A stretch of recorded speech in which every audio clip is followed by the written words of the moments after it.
Beverly Hills, located just southwest of the Hollywood Hills, was and still is a place that the rich, famous, and glamorous choose to make their homes. Known for its opulence and luxury, the homes in Beverly Hills are some of the most expensive in the United States, with some properties worth tens of millions of dollars. But behind the country clubs, cocktail hours, and shopping trips, there was something much darker brewing in a high-end Beverly Hills neighborhood. On August 20th, 1989, business executive Jose Menendez and his wife Kitty were brutally murdered while sitting in the living room of their sprawling, Mediterranean-style mansion. And what seemingly made this tragedy worse was the fact that their two sons, Lyle and Erik, were the ones to make the gruesome discovery of their bodies. Suddenly orphaned, the Menendez brothers were initially looked at with sympathy, but soon they would be on trial for the murders of their parents. While on trial, Lyle and Erik did not deny that they had taken their parents' lives. But according to them, it was because they were scared and broken down after a lifetime of abuse. At the time, most people believed this was a fabricated excuse, a way to avoid responsibility, and the prosecution gave greed and money as the true motive. A tragedy and trial played out for the world on television, ending with both Erik and Lyle confined at the Richard Donovan Correctional Facility in San Diego for life, with no chance of parole. However, recently, newly discovered evidence and testimony has raised questions of whether Erik and Lyle were being honest about the constant state of stress and fear that their parents forced them to live under, and whether it is an acceptable excuse or justification for what they did to their parents.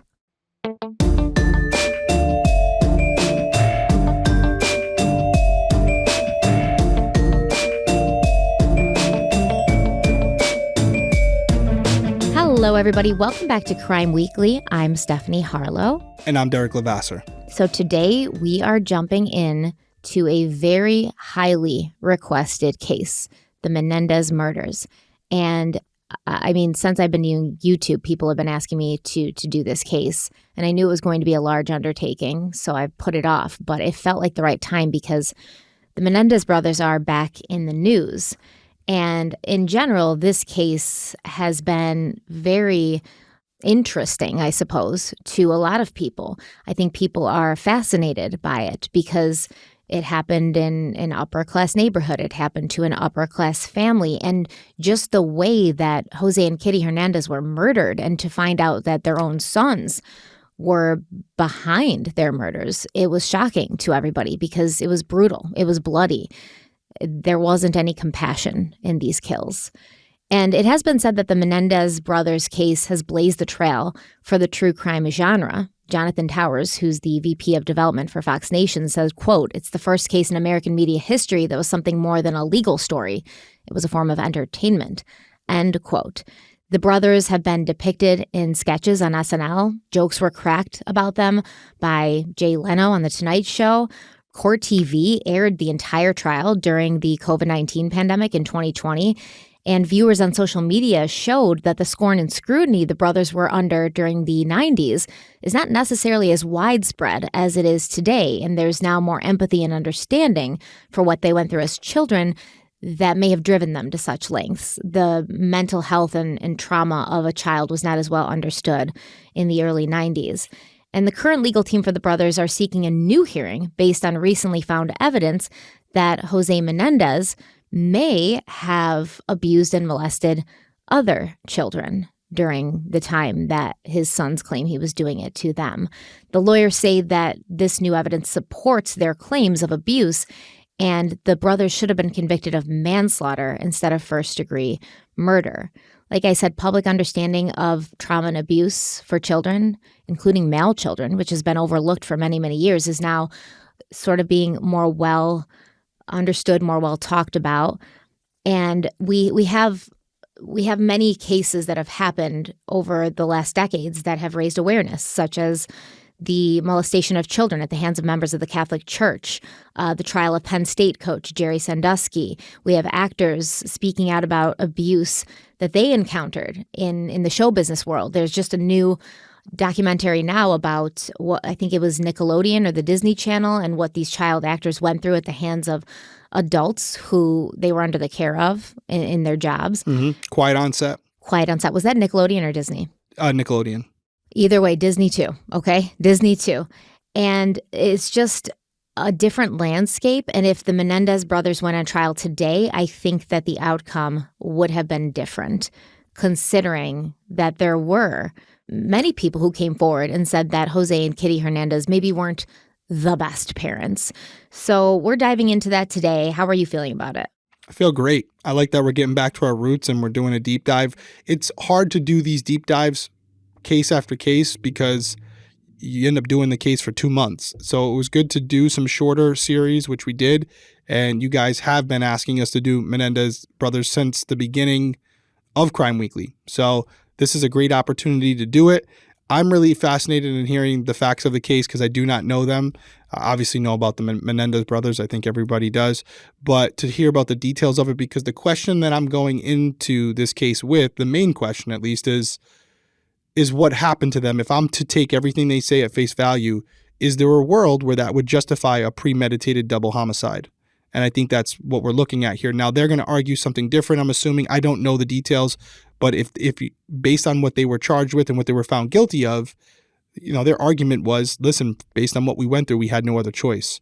So I'm really interested to hear those details and to hear their perspectives on it and to try to decide whether or not it's true or if it was used as an alibi to try to get off a trial, which we do know can happen. So I think everybody who knows this case may have some opinions on it, but like we pride ourselves on is when we do these deep dives is finding pieces of information that you may not know of so that when you leave this case, you really do have a 360-degree perspective of it, not only from a research perspective, but also from a detective's perspective, someone who's worked a case like this or a homicide before, and we have all different angles being covered at one time. Yeah, I do want that to be our objective, to sort of look at this case through a 2024 lens. Yeah. And figure out, obviously, I don't think that you should kill anybody ever, but there are extenuating circumstances where somebody may be under a good deal of mental and emotional abuse and may feel that they have no other choice. So is that what happened here? That is exactly what I want to investigate and kind of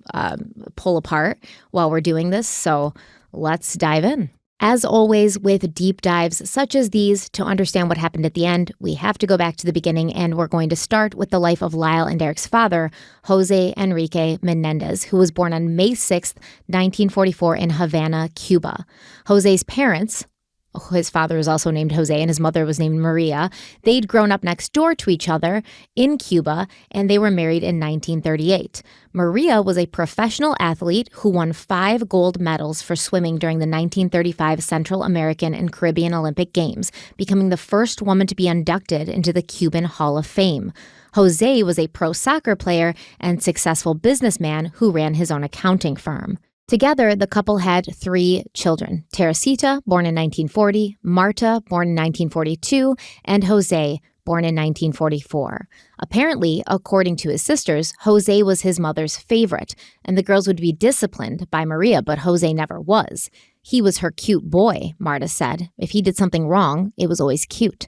Jose and his sisters spent some time at a Jesuit school in Kentucky, where Jose ran track and played American football, exhibiting the natural athleticism that he had inherited from his parents. But then, on February 16, 1959, Fidel Castro was sworn in as Prime Minister of Cuba, and he began to transform the country into the first communist state in the Western Hemisphere, becoming a symbol of revolution in Latin America. The promises Castro had been making to garner support and gather power had sounded good, but when he was officially established, the dictator began making more radical policies. Cuba's private commerce and industry were nationalized, the free press was a thing of the past, political enemies were beaten and jailed with no trial. He took land and money from his own people and essentially removed the term human rights from Cuba altogether. Because of Castro's hatred for the United States, Jose and his sisters had to come home to Cuba, where they started going to school there. But a 15-year-old Jose was outraged to find that education had become secondary to government propaganda, and he became an outspoken critic of Castro and his regime. Afraid that her son would be thrown into prison, never to be released, Maria Hernandez started making moves to get Jose, Teresita, and Marta out of the country. In October of 1960, Jose boarded a flight to Miami, accompanied by Teresita's fiancé, Carlos Baralt. Jose ended up living with distant relatives in Hazleton, Pennsylvania, and reportedly he did not adapt well to this change. He was homesick, he missed his mother and his country and his friends, and he was certainly depressed, but he was also angry at Fidel Castro for taking his life away from him. Jose only spoke Spanish, but he rarely had a conversation with anyone in those early days in Pennsylvania, opting instead to stay alone in his attic room, listening to the radio for news coming out of Cuba, vowing to return one day and single-handedly defeat Castro. As time passed, Jose did settle into his new life, becoming the star of his high school swim team and earning a swimming scholarship to Southern Illinois University. It was at SIU where Jose met a beautiful blonde named Mary Louise Anderson during a philosophy class. Mary was a senior, majoring in communications. She was attractive and bubbly and blonde, a former beauty queen who had brains and aspirations to work in broadcasting one day. Everyone called her Kitty, and since she was a young girl, she had exhibited main character energy. But at SIU, Kitty did well academically, and she worked behind the camera at the campus television station, where she gave play-by-plays of sporting events, putting her in close proximity to the college's athletes. And at the time, having a woman behind the camera and also talking about sports, this was sort of unheard of. It wasn't considered to be a feminine thing. It wasn't considered to be something women could or would do. And Kitty did that because she wanted to be in the entertainment industry. She wanted to produce, she wanted to direct, she wanted to act, and she had a lot of dreams and aspirations, basically. And she had been a former beauty pageant winner, and she had the charm, the charisma. She was outgoing. But then, in the spring of 1963, Kitty found herself in a passionate love affair with an exotic sophomore named Jose Menendez. And on July 8th, 1963, the two were married. Because they were broke college students, Jose and Kitty ended up relocating to New York City, where they lived with Jose's parents, who had left Cuba the previous year after Castro took their money and their assets. Talk about Jose, though, surrounding himself with strong, independent, successful women. Between his mom, would you say 5 gold medals? Yeah, his mom was an award-winning athlete, yeah. I mean, talk about an underachiever. Who, Jose or her? I'm being sarcastic. Her. Yeah, Maria, just killing it. And then obviously you have Kitty, who is on the up and up. She's still just on the uprise, but again, someone who at the foundation has these strong aspirations to be the best version of herself. Kind of sounds like, and we say that a lot, right? Like you are going to, a lot of times we fall in love with people who are similar to our parents, especially if we had good relationships with them.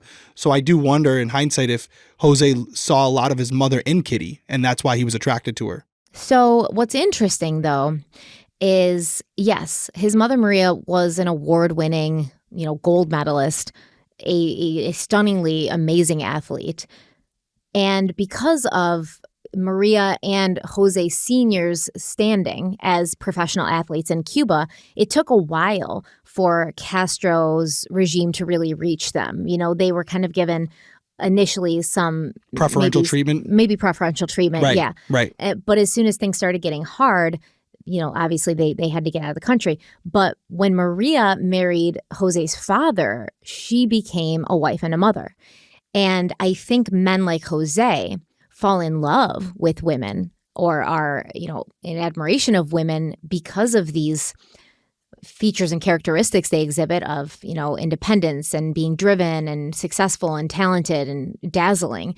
But then once they're with these women, they want to sort of dim their light because it's like, okay, I was drawn to you because of this, because you dazzle and you sparkle, but I don't really want anybody else to be drawn to you because of this. So as soon as Kitty met Jose, her dreams of being in broadcasting were done. He was like, no, you're not going to.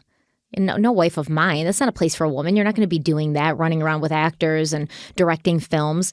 You're going to be a mother and a wife. That is what I want from the person I'm with. And so that is what you're going to do. And she basically gave up on her dreams because of that. Yeah, I mean, I have no reason to dispute that, but I will say some people choose that life too, right? Like some women have aspirations and dreams or whatever to do certain things professionally. And then there are women who, and even men sometimes, where they decide based on the dynamic of the family and the way one of the two individuals in that relationship are doing, the other person decides to stay home and raise their children. So I get where you're coming from. There's a world where we do have cases where one individual sacrifices their dreams for the betterment of the kids and the family, while the other person gets to pursue whatever they want to pursue. And then we have other worlds where that dynamic works, where one person is willing or enjoys being the stay-at-home parent and doing that. So let's take our first break before we continue. We'll be right back. If you've been a listener or watcher of Crime Weekly for a little while, you'll know that we love IQ Bar products. We love them. I have always had issues with being hungry, but not wanting to put the energy into making something to eat. And so I end up eating something unhealthy, or I end up eating nothing at all, which is even more unhealthy. But IQ Bars, plant protein bars, are so delicious. You can power up your life with superior brain and body nutrition products from IQ Bar. Their plant protein bars are the perfect low-carb grab-and-go breakfast. Their IQ Mix zero-sugar hydration drinks replenish electrolytes lightning fast, and their IQ Joe mushroom coffees are packed with magnesium and lion's mane adaptogen to keep you focused all day long, and they have over 10,000 five-star reviews and counting. One of those five-star reviews is from me, because these IQ Bar protein bars are so good. They're the best protein bars I've ever had. And the way you can check out some of these products for yourself, including different flavors, is by ordering the Ultimate Sampler Pack, because it's a great way to try all the products and flavors. All IQ Bar products are entirely free from gluten, dairy, soy, GMOs, and artificial sweeteners. And whether you're running a marathon or running errands, IQ Bar empowers doers with superior brain and body nutrition. Their plant protein bars are packed with high-quality ingredients to keep you physically and mentally fit. They're vegan, gluten-free, low in sugar and carbs, and every flavor, whether it's chocolate sea salt, peanut butter chip, almond bar chip, they're so good. I'm eating at least 3 of these protein bars a day, one in the morning for a quick breakfast with my coffee, one usually around the 3 p.m. slump period, and then as like a late night munchie snack, kind of, because instead of eating chips or ice cream, which is my typical go-to because it's easy and it's already prepared for you, the IQ Bar satisfies my sweet tooth and also makes me feel full and satisfied and not like uncomfortable as ice cream or chips would before bed. So we love IQ Bar. I know Derek does too, and he's going to tell you how you can try them for yourselves. Yeah, and clearly you guys are starting to love them too, because I've been getting messages from you since we've been starting to promote IQ Bar. You've tried it. You loved it. We told you. I got my toasted coconut chip right here, my whole box. And check out these stats real quick. You got 12 grams of protein, 1 gram of sugar, 3 grams of net carbs, and they taste awesome. So check it out. Refuel smarter with IQ Bar's Ultimate Sampler Pack. That's 7 IQ bars, 4 IQ Mix Sticks, and 4 IQ Joe Sticks. And now our special podcast listeners and viewers can get 20% off all IQ Bar products, plus get free shipping. To get your 20% off, just text weekly to 64,000. Go get your discount. That's weekly to 64,000. One more time, weekly to 64,000. Message and data rates may apply. See terms for details.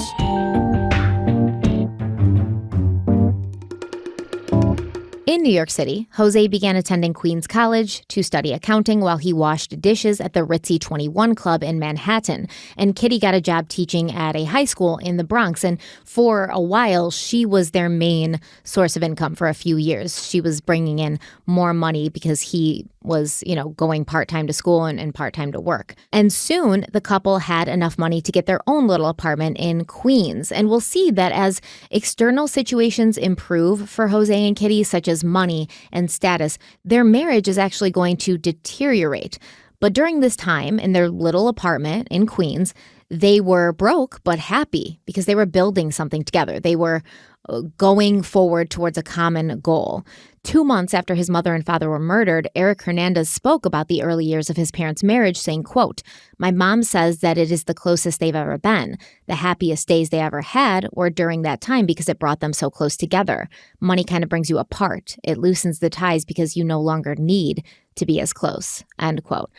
I agree with this in some ways, but I also disagree with it to the point where if you're close, you're close. If you love somebody, if you truly love somebody and you support them and you're there for them, nothing is going to change that. I think that especially during this time, when Kitty and Jose were married, it was much more of a patriarchal society where the women really didn't have a choice about what they ended up doing if they were married. And money in that situation can be a form of independence and freedom for a woman if she has her own money. So you shouldn't be codependent on somebody. Like Erik says, then you don't need that person. You should never be with somebody because you need them. You should be with somebody because you want to be. And it's even better when you don't actually need to be with them, because then they know and you know that you're together because that's what you want, not because you don't have another choice. So I disagree with that. But once again, this was a different time that Kitty and Jose were married. And it was even a different time when Erik gave the statement to a reporter. It was 1990. So I could see a world too, though, where growing up, if you don't have a lot, not a lot of money, you appreciate the small things. I feel like even with my own kids now, I see when I was growing up, it was like a privilege to get a pair of sneakers for school that year. For real. And Yes. I think a lot of people listening to us can relate to that, where it's like you got your new pair of sneakers at the beginning of the year, and that was your pair of sneakers till the end of the year. And you appreciated those sneakers more, and you took care of them more. And I know when your mom or my dad went out to get me something, I was more thankful of it. Where I feel like as you get more money, even with my kids, and I love my kids, there's an expectation there, like, oh, these are dirty, I'll just get a new pair. Like it just is expected. So I don't know. That's parenting. That's parenting. Like even if you're a billionaire, you don't have to spoil your kids and make them entitled. But with adults, like you shouldn't love somebody more because they financially provide for you because you can't financially provide for yourself. No, I agree with you there. I think there's a world where when you don't have a lot and all you have is each other, you can appreciate each other more because all you have is that person that you're looking across from. But when you have outside distractions, outside things, a lot of things that we don't personally need, but we have because of whatever resources we have available, you can lose sight of what's right in front of you. And I'm not saying that's always the case. I agree with what you're saying. But I do think there is a world where when you're down and out and you have nothing or no one to really rely on except that other person, it can make you a lot closer. And it's you against the world in that moment. And then when other factors come into play, and if you're lucky enough to be successful, sometimes we've seen those stories in movies, right? Where the up and coming couple that, hey, listen, my favorite movie, The Greatest Showman. It's a great movie for that, where when they just had each other, right? Like when they were, right? It's actually a great example. Yeah, on the roof with the little paper lantern thing. And it was just like such a happy moment. So, but they didn't have anything, but they also had everything. Yeah. And he didn't realize it. But you don't know that you have everything until you get more. Exactly. And I think that could be, I'm looking in the mind of Erik Menendez, like I know what he meant behind that quote, but that's one way you could look at it. Yeah. Well, that's sweet. I like it. So when Jose Menendez was at SIU, he wasn't like the best academically because he was focused on swimming and he was focused on sports. But when he started at Queens College, it was almost like he had shifted, like he had grown up a little bit. He was a kid before, he didn't have any responsibilities, but now he was a married man and he had goals. He had goals that he wanted to reach. He wanted to be successful like his father and his mother were. So in 1967, when Jose Menendez graduated from Queens College, he graduated in the top 10% of his class with degrees in economics and accounting. And then he started applying for jobs. And this dude, Jose Menendez, was so, I don't know, like, because you didn't even have a job at that point to show prospective employers and say, see how good I did in this job. He simply had a college degree. But because he was so well-spoken, because he was so confident in himself, he got a job and he was hired by the first firm he interviewed with, which, let me tell anybody who's gone to college to get a degree, to go into a certain career, that never happens. And after you've been, declined and turned down by 5, 6, 7 jobs, you're like, why did I even go to college, man? Like, this is horrible. So that never happens. He walks into his first job interview, fresh out of college, with nothing but a college degree and a smile. And they're like, you're hired. And not only that, he got paid very well. So the company that hired him was a firm called Coopers & Lybrand. And he would continue to be more and more successful as the years went on, but his starting salary was $25,000 a year, which today would hold the purchasing power of over $250,000. He was sent to Chicago with this company to audit a business called Lyons Container Services. And during his evaluation of this business, Jose discovered that the company wasn't doing well financially. They were headed for bankruptcy. So he made some recommendations. He put together a restructuring plan, and it ended up saving LCS a ton of money. This plan included firing their current comptroller, and when that was done, the company actually offered Jose the comptroller job with a salary hike of $50,000 more than he was making with Coopers & Lybrand. So now he's making $75,000 a year, which, I didn't look and see how much that would be today, but if $25K was $250, That's a lot. It's a lot of money. That's like almost $1 million today, right? 369. Yeah. It's maybe over $1 million today. So now Kitty doesn't have to work anymore, which is exactly what Jose wanted. Because like I talked about, Kitty had wanted to work in broadcasting, but her husband felt this was inappropriate because she was a woman and her full-time job could only be acting, not in a television show or movie, but as a wife and a mother to his children. So Kitty and Jose moved to Hinsdale, Illinois, so that he could be closer to this new company. And Jose attacked his new position with vigor. His first year at LCS, the company's revenue went from $2.8 million to $5.2 million. And by year 3, they were bringing in $12 million annually. But in 1972, LCS was bought out and Jose was let go. Temporarily unemployed, Jose's father helped his son and daughter-in-law pay their mortgage while Jose looked for another job, which he soon found at Hertz Rent-A-Car, working as the director of operations. I want to mention something about Jose's father helping Jose and Kitty pay for their mortgage because they had purchased a house. Their mortgage on a full-ass 3-bedroom house in Illinois was $750 a month. Those were the days. Those were the days. That might be your electric bill these days, honestly. Yeah, right? Yeah, it's crazy. No, it's crazy. But, I mean, that's expected to a certain degree that, pricing does go up. I was looking at inflation, like as I was looking at these charts to see what the difference in the money was. And I was like, wow, we did a number, man. Yeah. We had it good. And then we were like, we got it too good. Well, let's completely destroy everything. And that is exactly what we did. So Jose gets a job with Hertz Rent-A-Car, right? And as he always did, he quickly began to prove his worth. Within 2 years, he'd been promoted to VP of the car and leasing divisions. He was helping the company save money. He was bringing in more money. And that got him another promotion to head of U.S. operations.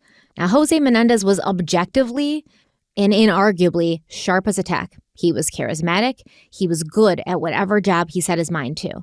He's kind of one of these people, and it sucks because from all reports, he wasn't a good person at all, but he's one of these people who's like so delusional about their own ability that it almost acts as their superpower.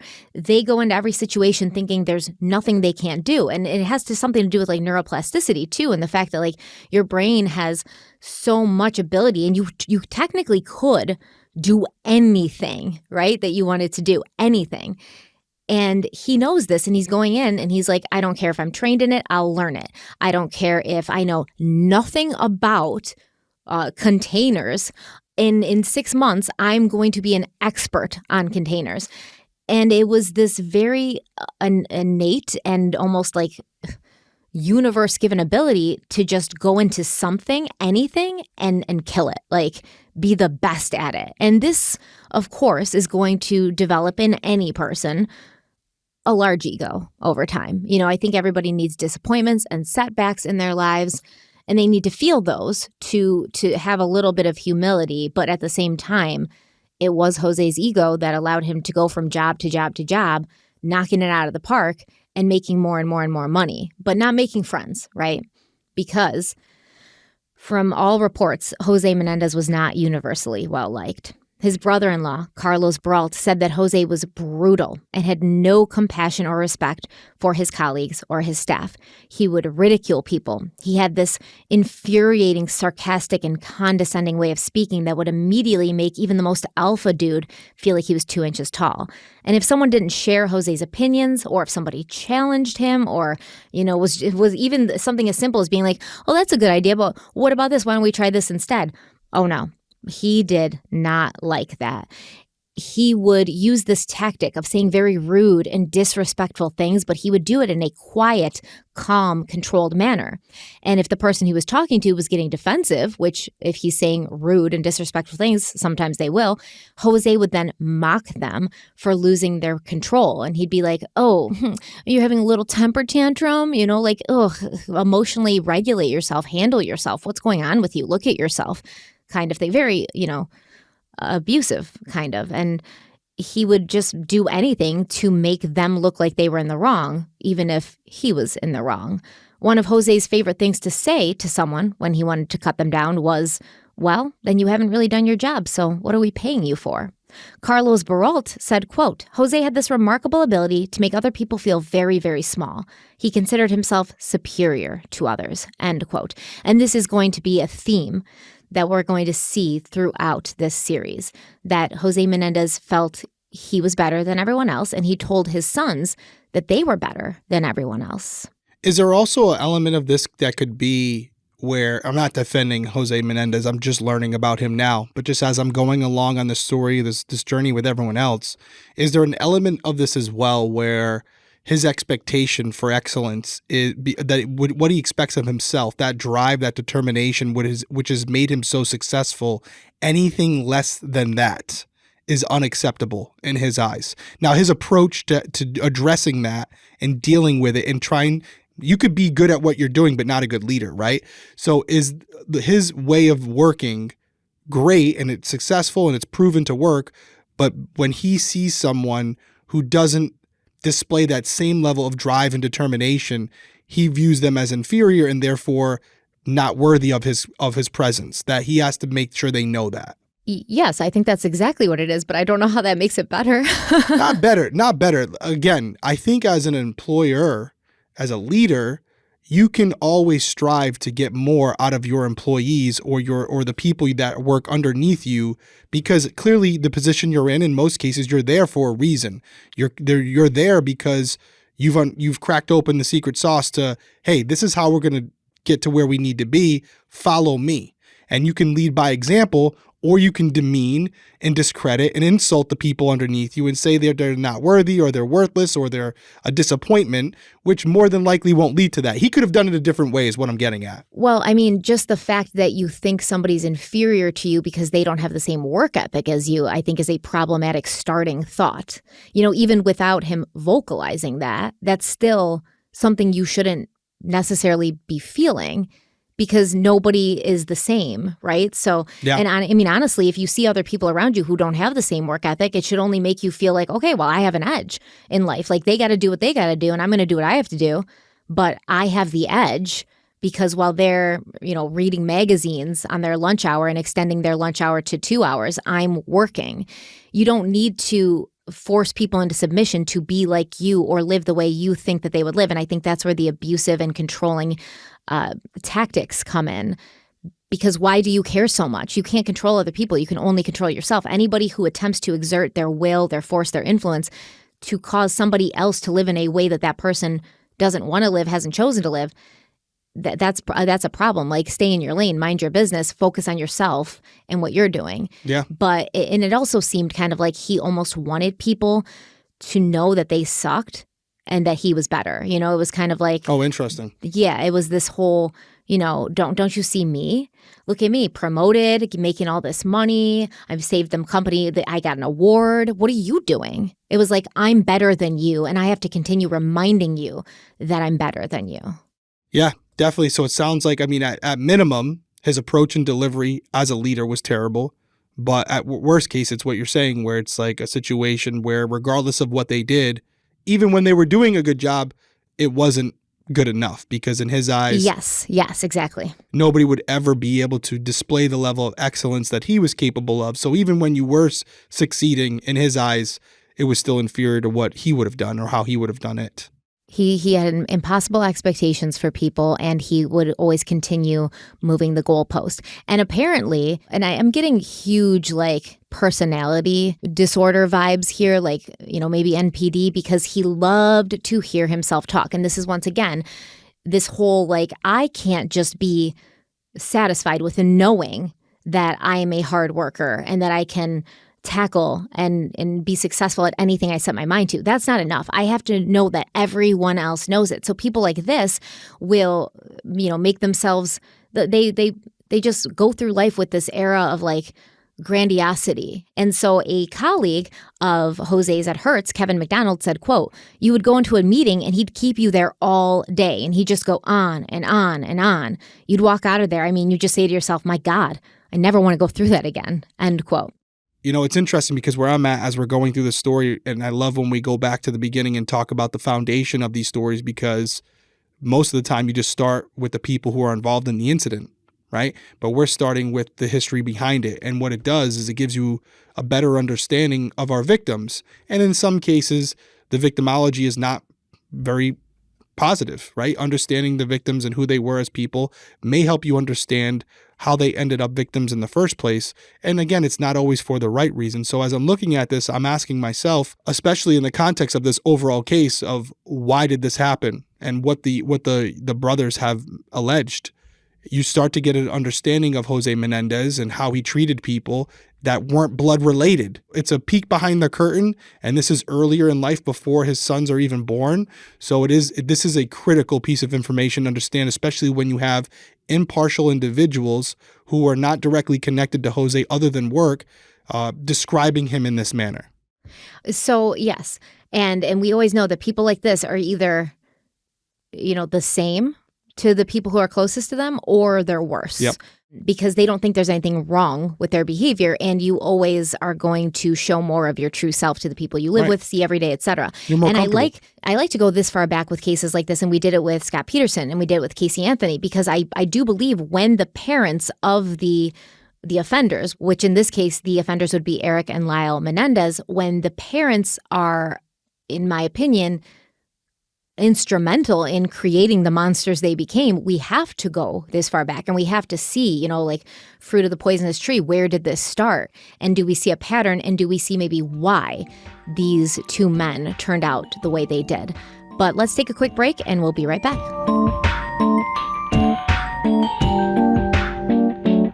So sleep is very important, and that's why I'm so happy that for years I've been sleeping on my Helix sleep mattress.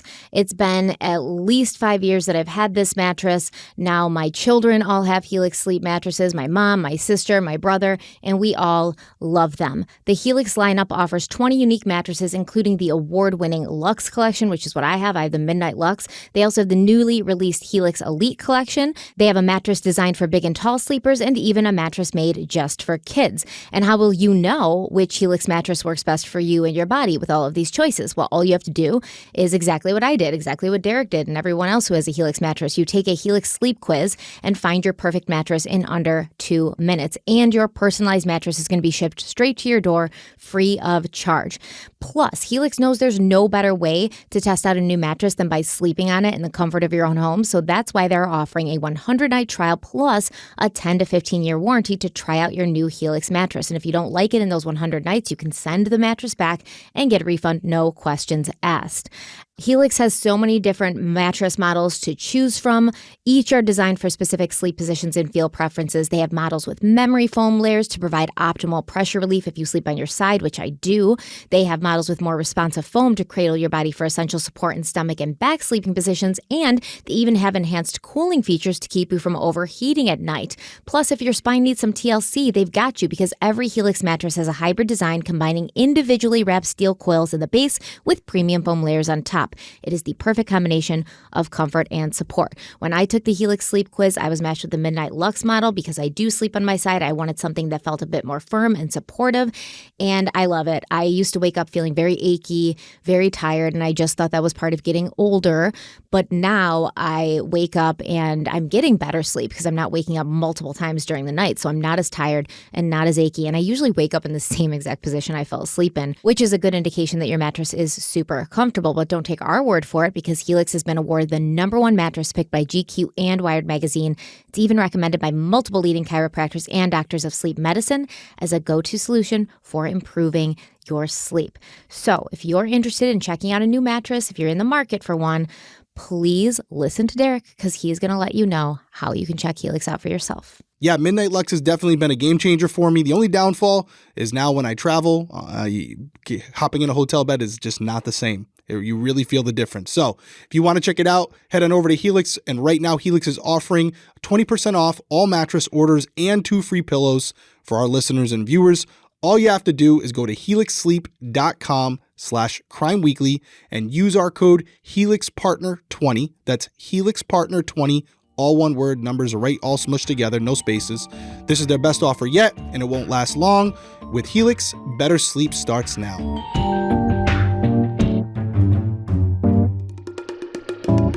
So by June of 1980, Jose Menendez was in charge of the rental car divisions for both North and Latin America, and he was reaching for the coveted position of president of the company. So Jose was very put out when he did not get that promotion, because even though he was inarguably effective, he was still a man in his 30s, which was, considered to be too young to be taken seriously in such a role. Feeling unappreciated, Jose looked for something to reaffirm to himself that he was an unstoppable force, a Greek god. And he began working as an independent consultant for RCA Records, helping them improve and build out their Latin music division. When his recommendations were helpful, Jose was made VP of Finance for RCA, where he was given the nickname Hertzman, which was probably a lot nicer of a nickname than most of his colleagues wanted to give him. A fellow executive at RCA said, quote, "Menendez was not a nice man. He would scream and shout. He became extremely manipulative. He took maximum advantage of everyone around him," end quote. But as usual, Jose's motto was fuck the haters, and he focused on getting his bag. He opened an RCA office in Miami where he began signing up and bringing in Latin acts such as Jose Feliciano and eventually Menudo. Now, from the book, The Menendez Murders, the author writes, quote, "Menendez took an obsessive personal interest in the group, which was unusual for the head of a record label. He spent weeks on tour with Menudo in Brazil and Italy. He hired a tutor to teach the group English. When they came to New York in 1984, Menudo's shows at Radio City Music Hall quickly sold out. The group later returned and sold out Madison Square Garden," end quote. And we are going to talk more about Menudo throughout this series, because this band, which was made up of very young boys, right? Like 13, 14-year-old boys.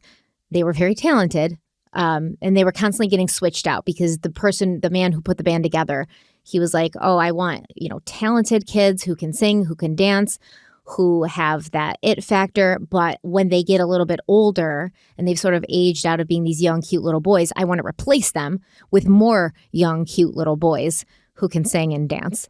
And so they were always just these very young boys, 13, 14, preteen.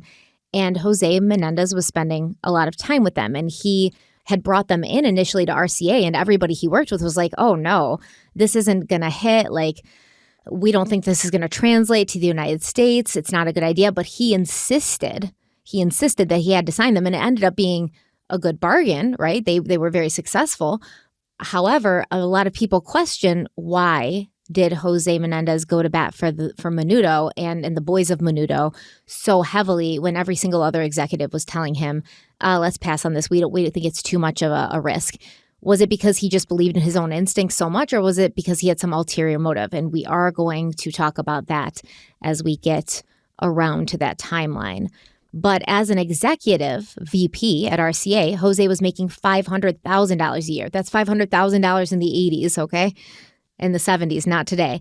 And it seemed that he'd finally built himself into the successful businessman he always knew he would be. While Jose was busy building an empire and accumulating wealth, his wife Kitty gave birth to 2 sons. Joseph Lyle Menendez was born on January 10, 1968 at Flatbush Hospital in Brooklyn, and Erik Galen Menendez was born on November 27, 1971 at St. Barnabas Hospital in Livingston, New Jersey.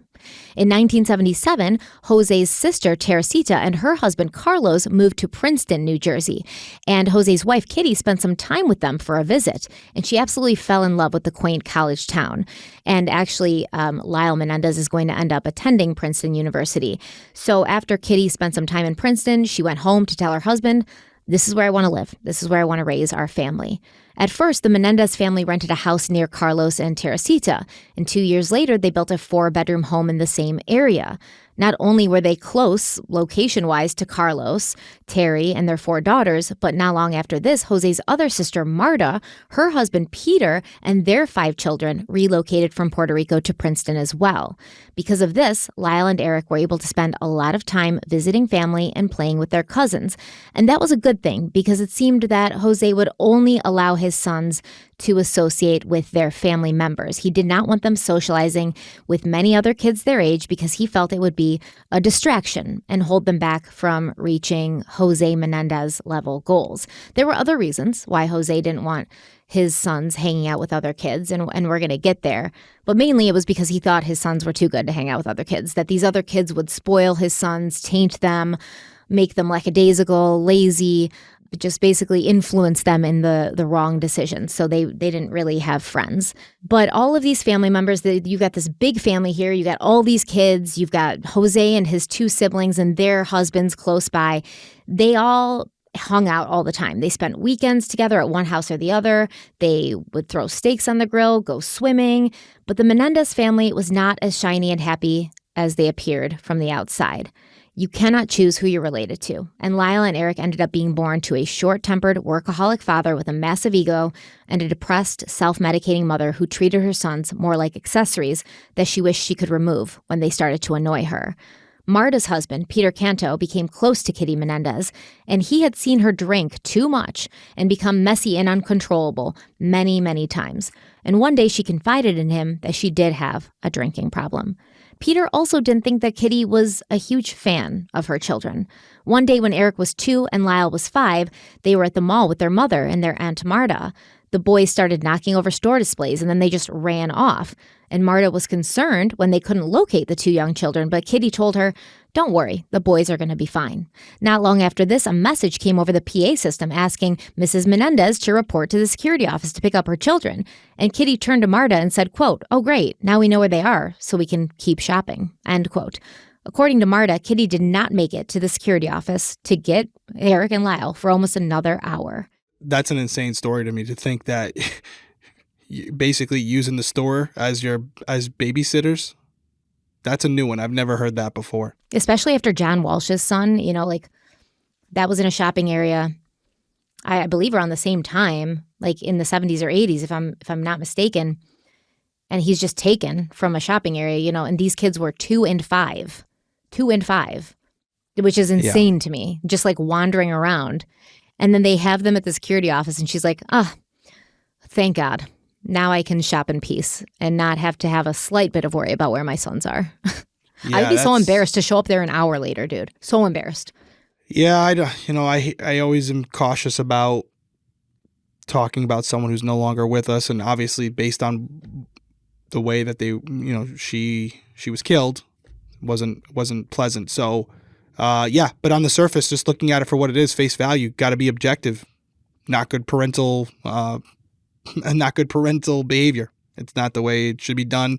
And clearly she was, like you said, going through some things, and she had divulged that to people she was close with, but no excuse. There still has to be some common sense there. And obviously that type of behavior with your children, not even being concerned where they are until someone else makes you aware of where they are, and then going, oh, what a relief. Now I don't have to pick them up for a while. And to think that it was over an hour, that's just crazy.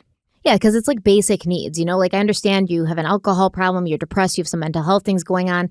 You may not have a lot of, your cup may be empty. You may not have a lot of love or attention or focus to give, but these are basic needs like food, water, safety, You should at least be able to do that even when you're struggling through a very difficult time. And apparently Kitty rarely, if ever, showed affection to her children, and she had a very short fuse that would be triggered for no apparent reason.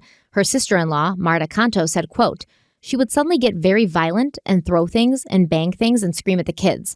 She would pick them up by the arm, just like Jose used to, and shake them and throw them and send them to their room. Frequently, she called them idiot, stupid, or clumsy after becoming frustrated over seemingly inconsequential things," end quote. When Erik was 6, he was in an amusement park with his cousins, but he was scared to go into this large tent.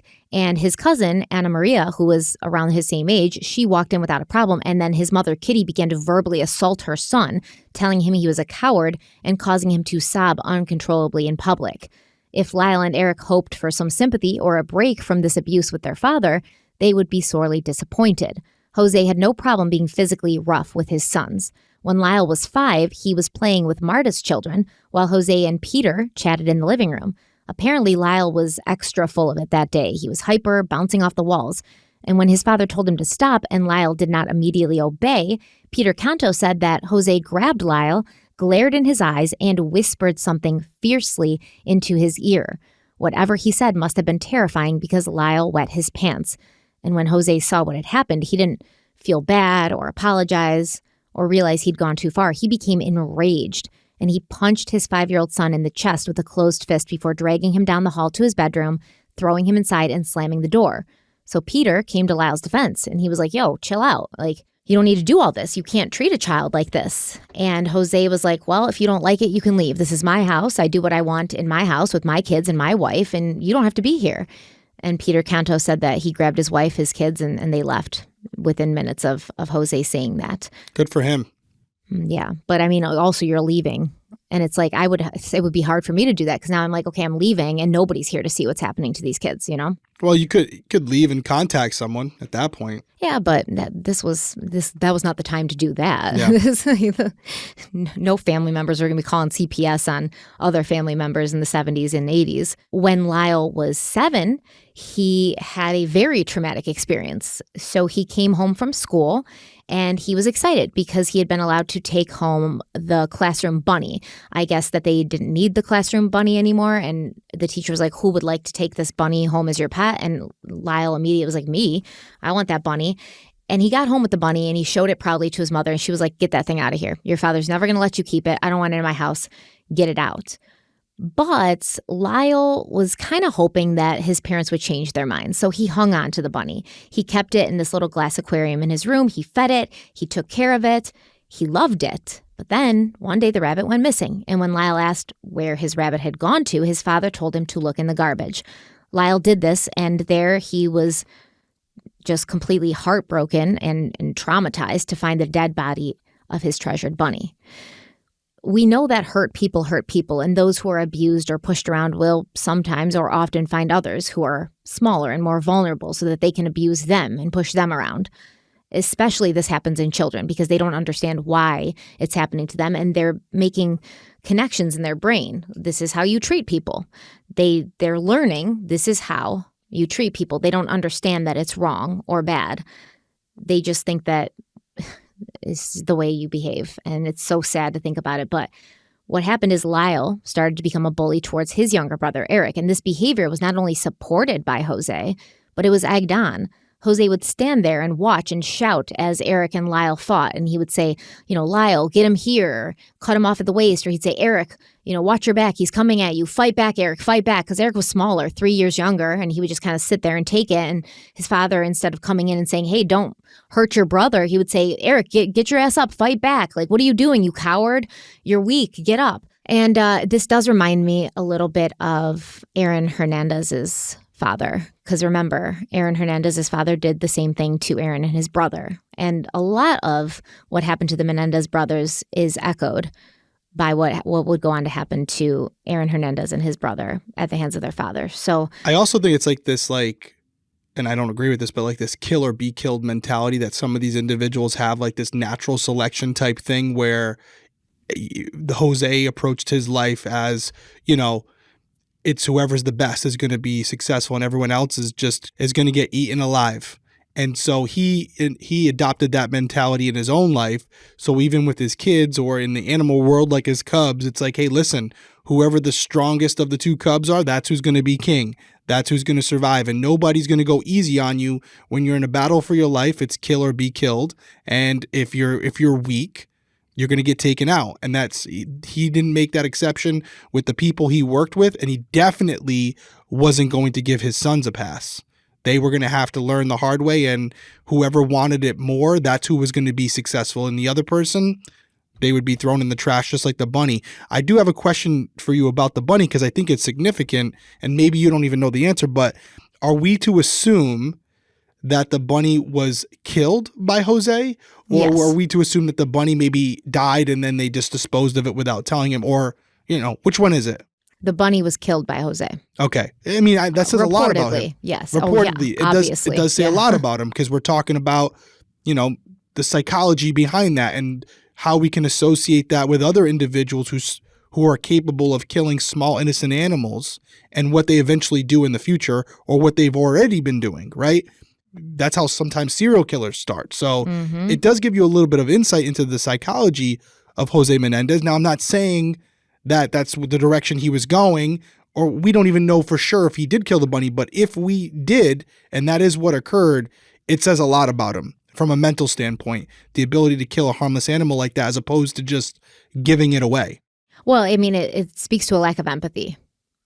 Just, Oh, yeah. I mean, at your Oh, very yeah. base level, it's a lack of empathy for living creatures. Like, You also got to ask the other big question. Was there gratification in it? We don't know. I think that the gratification came from taking something away from his son that his son valued. Yeah, I think there was gratification. I don't know if he got gratification from killing that animal, but I guarantee you he got gratification from taking something away from Lyle that Lyle valued and really wanted badly. And think about what you're saying right now. And that's what we're talking about here. When we think about serial killers, and again, not comparing him to a serial killer at this point, but what I'm saying is there are serial killers out there, or killers in general, who get gratification from watching the victim's family members and friends struggle with that loss. I'm going to talk about Rex Heuermann, again, innocent until proven guilty in the court of law, but it's alleged that he would contact the victim's family members and tell them where the body was. Say he was driving by the person because he wanted to elicit a specific emotion, because allegedly that's what he got gratification from, by tormenting them, by watching and viewing the trauma that he had created through his actions. And you're saying here that maybe there was some enjoyment watching Lyle look at his bunny in the trash, realizing that he, Jose, was the one who created that. If that's all true, that's some scary shit. Yeah, but I mean, because Jose could have said, oh, your bunny went to a farm with other Right. bunnies, or your bunny's parents came back and took him and now he's happy. But instead he was like, I need you to see what I did to your animal. Yeah. So, that's and even outside of serial killers, like psychopaths enjoy causing people pain and harm. Like, it's just this lack of empathy. It's this, I'm going to get some kind of reaction from you, and I don't care if it's a good reaction or a bad reaction. I don't care if you love me or hate me, as long as you feel strongly about me, and as long as you know I have the power to make you feel whatever I want you to feel. It's very, like, you know, it's psychotic kind of thing, especially when it's your own child. agreed. And I just want to make sure everyone knows we're not sitting here in any way, shape, or form victim blaming. Two things can be true. You can have a situation where the death of another is wrong, and yet maybe in some circumstances the person that was killed was not a good person. So Yes. we're going through it objectively, and we're going through it chronologically. So right now we're discussing Jose and Kitty and their relationship with their children, and we will be discussing Lyle and Erik as we continue on in their actions and their decisions. So we're just going through it. Yes, because they're the children. They're the children of these people. Obviously, we know that just from being born and to these people and raised by these people, Erik and Lyle aren't going to be, you know, shining examples of morality. Based on what they're looking up to every day, what they're being, you know, who they're being taught by. So no, it's good to point it out. I just wanted to make sure we're not sitting here saying, oh, well, you know, it's episode 1, it's part 1 of this, and we're already like, saying they deserved it. Yeah, no. Exactly. We're That's not not what doing we're that. saying. We're going through the context, the details, the gray areas that, you know, add complexity to a human situation, right? 100%. Yeah. Well said. So, well, Lyle would be beating up on Erik, and Erik would be getting screamed at to defend himself and stop being so weak. And Jose's brother-in-law, Carlos Basalt, he would tell Jose, you know, this is toxic. This is bad. You shouldn't be pitting your sons against each other. But Jose simply stated it was good for Erik. He had to learn to fight back. He had to learn to defend himself. He had to learn to be strong. And at first, Kitty did try to put a stop to it, but Jose would bark at her. Get back. Don't get involved. Shut your mouth. This did have an effect on the boys, and we're going to talk about that after we take our next break.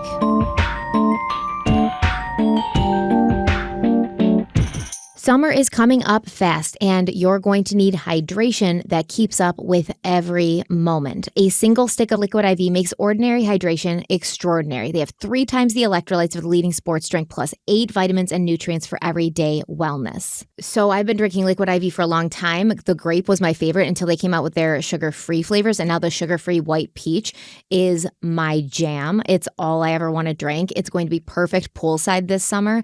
All the Liquid IV flavors are delicious, and the best part is they come in these convenient packets that you can just pour into your water bottle, pour into a disposable water bottle, the one you carry around with you when you go to the airport, when you're at the gym, when you're traveling. It just feels good to be able to stay hydrated wherever you are.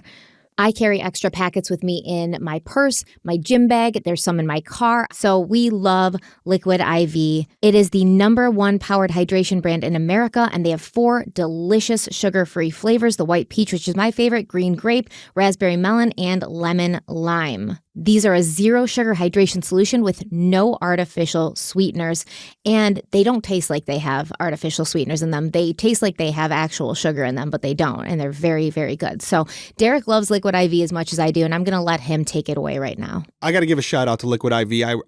My whole family recently came down with a stomach bug, so I was drinking the Liquid IV to stay hydrated, but my children, specifically Peyton, she's very picky. Come to find out, and I didn't even know this, Liquid IV has a kids packet. They have a kid tropical punch. Oh, they did? They do? Yep. Bought it for Peyton.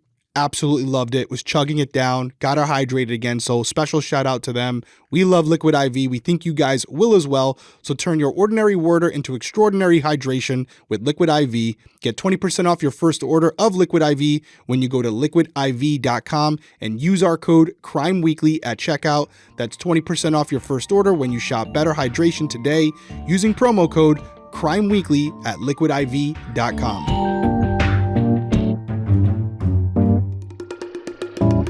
So reportedly, Jose berated his wife in front of their sons, and eventually Erik and Lyle began to almost mirror his behavior, becoming dismissive and disrespectful to their mother, which, I mean, what did you expect to happen? And when Carlos Basalt talked to Jose about this, he was like, why don't you step in and teach Erik and Lyle to be nicer and kinder to their mother? And once again, Jose said, why would I do that? She's a woman and they're men, and it's good for my sons to know that they're the men of the house. And they're in control, and they are dominant.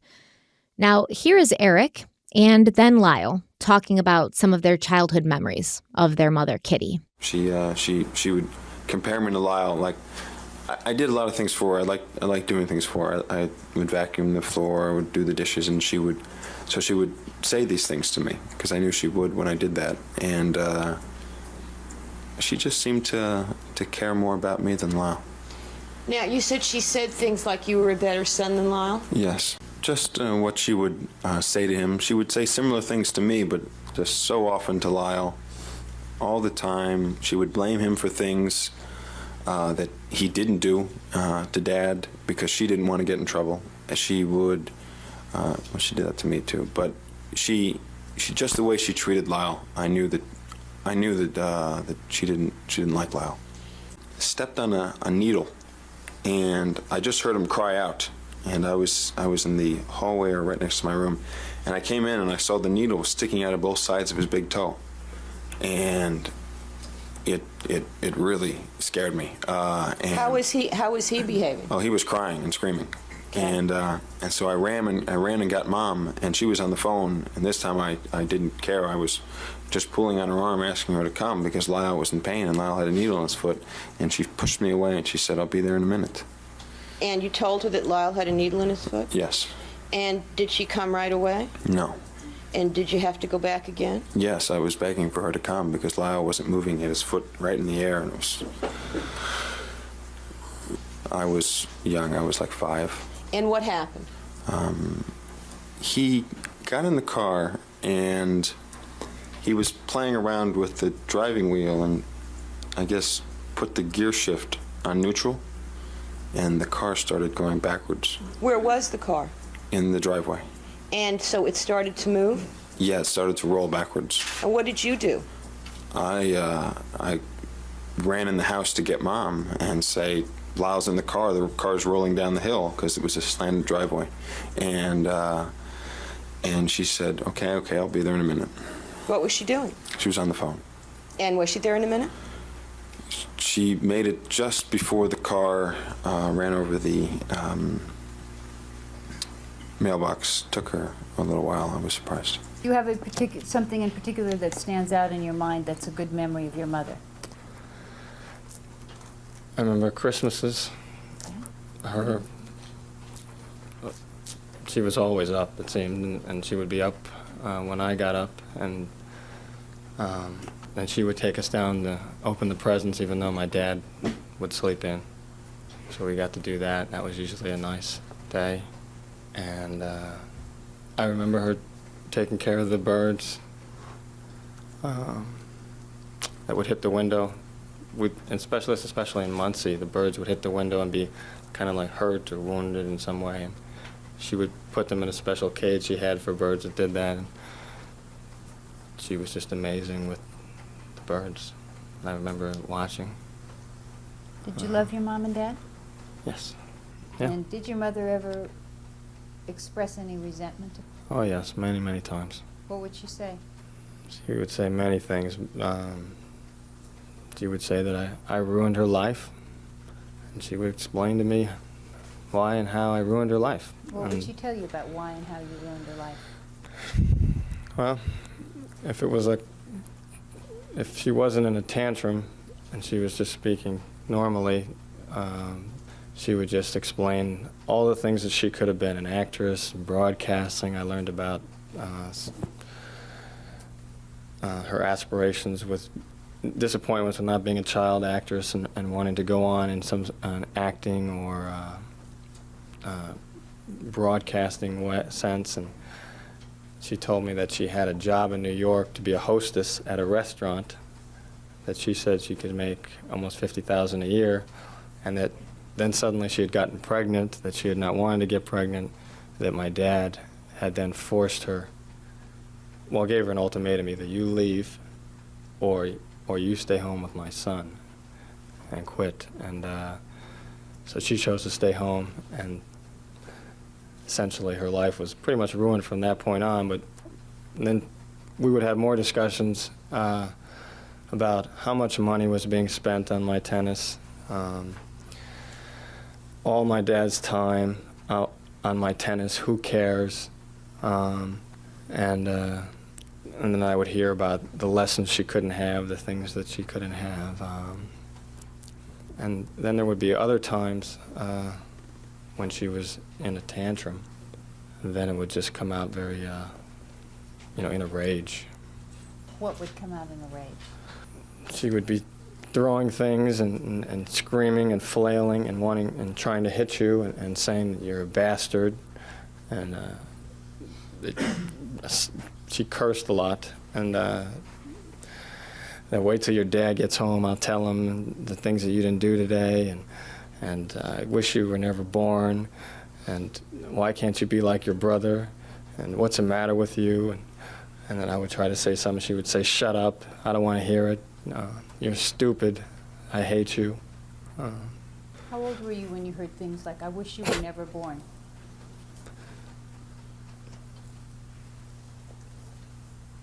So, 7. Not considering what we're here and why we're here talking about the Menendez brothers, it is very difficult as a parent to watch that, to realize that they're older men now, but in this video. How old are they in this video we're looking at? So when the murders happened, Erik was, I think, 18 or 19 and Lyle was 21, and the trials happened a few years later. So they're probably both in their early 20s at this point. Early 20s. So they're young men, but to think about the fact that they're in their early 20s and the vivid memory that they have of these incidences and how much it affected them. Yeah, even it all clearly these years affects later, them, right? Like really I don't think you can affected even them. I don't think you can even pretend that. Like you have to be an excellent actor to just the catches and especially Lyle's voice. Like he has a hard time saying things sometimes. Like it's true emotion. Well, and there's a lack of confidence there. You can just tell, like, there's probably a lot of times where he's questioned, like, if she was right. Maybe he would. Exactly. So Yep. you can see that there's a lot going through his mind as he's kind of reminiscing about the experiences that he had. Let me ask you this. Watching that video, obviously it's disheartening, but what's the general consensus from the public as far as the Menendez brothers, as far as their testimony at trial? Did most people believe them? Did they think, like, this video that we just watched here, if I were to take a poll, are most people saying that was an act? Based on what other things we heard, this is all for show. I mean, like I said, when they went on trial, it was a completely different cultural landscape. So they got made fun of, basically. Really? Yeah, they were on SNL skits. Like they were making jokes on nighttime television. Like the late night shows and stuff. They were making jokes. It was. As far as their testimony, like things like this? Yeah, their testimony that everybody kind of thought, like, oh, how convenient. Like, nobody's ever heard anything about these two being abusive before, and all of a sudden, you've got a convenient justification. Yeah. Or not even an alibi, you're right, a justification for it. They were not believed back then. But now there are people, I mean, I don't know. I don't have my finger on the pulse of what people think about the Menendez brothers, which is kind of good so I can get a clear read. We're going to hear from you guys. Yeah. That's for sure. I believe him. I definitely believe him. I don't think that it's an act. I don't think you could act like that if there wasn't something true and real behind it. Could they be exaggerating? Maybe. I don't know. But there's some hurt there. And what you'll also see in especially Lyle's testimony is this juxtaposition, this like battling thing inside of him. I love my parents, but I hate my parents. I loved my parents, but I was afraid of them, especially with his father. He knew the way he was treated wasn't right. He knew that he didn't feel good about it, but it's almost like he came to feel that he deserved it and that his father was doing it because he loved him. So it was, and psychologically, that's what happens with children. And that's why they grow up to, like you said, have a lack of confidence, low self-esteem. They feel the need. You'll see that Lyle and Erik would eventually feel the need to drive expensive sports cars, wear Rolexes. It's this whole like, I need to have this exterior image of me be one that I can respect because inside I don't respect myself and I need other people to. I don't want them to see the person who I am, which is scared and vulnerable and hurt and traumatized. So they would project this image of having it all together and, be very cocky and kind of just emulating their father. But inside, they didn't have that substance. Their father stole that from them. So yeah, without even going too deep into the psychology behind it, just on the surface, obviously these two individuals committed this crime together. So there could have been some pre-planning. But on just listening to what they have to say, there is some corroborating statements there as far as how they were treated, how they were, how their parents acted toward them. So it does appear to give it some validity and some credence there. So those are things to consider. Now, if you're on the other side of this, you could say, yeah, when they're thinking about how they're going to get their parents' money, they had to come up with an excuse in case it came back to them. And this is some of the things they maybe talked about prior to it. But I'll say this, if you have two kids and their parents have money, if they love their parents and their parents were great to them, is it still possible? Sure. But there's probably still something underneath that says to these kids, they might, like, two things can be true. They could have wanted the money and also disliked their parents because of the way they treated them. Yes, I agree. I completely agree, right? It didn't have to be one motive or the other. It would could almost be a combination. Still wrong. Yeah. It would almost feel like, okay, you stole my life from me. Like, I don't even have an identity. I don't know who I am. When I think about myself in my head, it's your voice that I hear. I'm messed up and you are successful and happy and have all this money and after what you did to me. And so I'm going to kill you and then I'm going to spend your money kind of thing, You could be looking at a situation where it's a motive and a justification. The motive may have been financial in nature, but the justification for the act could have been the pre-existing issues that occurred throughout their life. And now this was their way of explaining to themselves, at least, hey, this is why we're doing this. This is okay because of this. And here's the ironic part, right? Jose raised his sons to survival of the fittest. The survival of the fittest. And, well, if you raise your kids to behave as if they're living in the jungle and have to fight for their lives and every single thing they get, would you not think that would turn on you eventually one day? Could definitely come back to bite you. Yeah, not the best idea. It's better to raise your kids to be, kind, thoughtful, emotionally intelligent, and they'll be successful in life. Even if they're not successful in business, they'll be successful in life if they are all those things. They'll be happy. But in this situation, you created basically like a lion's pride, where brother fights brother for dominance, son fights father for dominance. And it came back. And it came back on Jose because those kids were taught that they had to be strong and they had to take what they wanted by violence if necessary. We're going to take our last break and then we'll be back.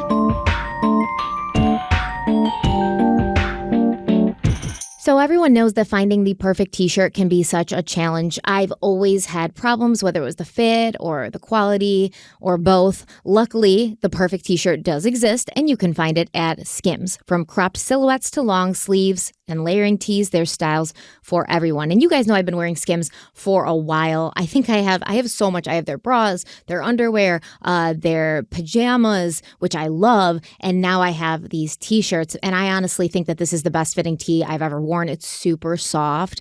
I like it's light, it's soft. I like the way it looks. I mean, Skims just makes the best basics and foundations. So I got a cotton jersey t-shirt and I got a soft smoothing t-shirt, and I love wearing the cotton jersey t-shirt to bed because it's a little bit looser, but it still kind of snatches me right at the waist.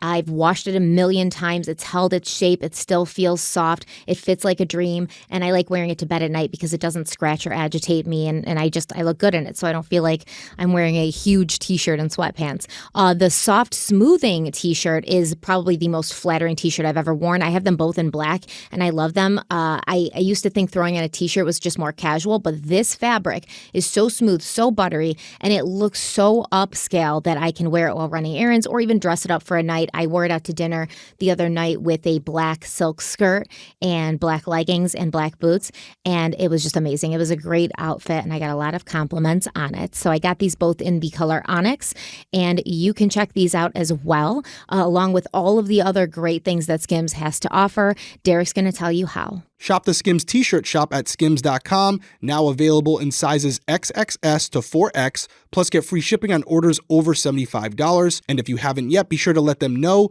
that we sent you. This is extremely important. After you place your order, select podcast in the survey, and then select our show in the drop-down menu that follows. That lets them know that we sent you. So again, go check them out, skims.com. Try them today.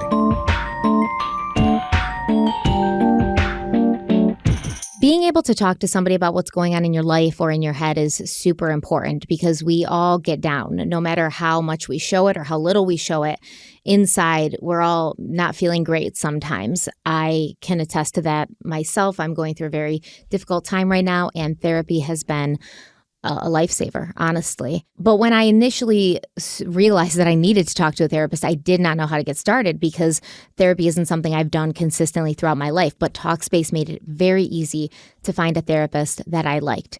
And I like that it's convenient to meet online, at home, wherever I'm most comfortable, because I have a very busy schedule and sometimes I don't have, the time to drive to and from an office plus the visit, and it's good that I can be here with the kids and I don't have to get a sitter. So with Talkspace, you can sign up online and get a personalized match with a provider that's right for you, and this typically happens within 48 hours, so very quickly.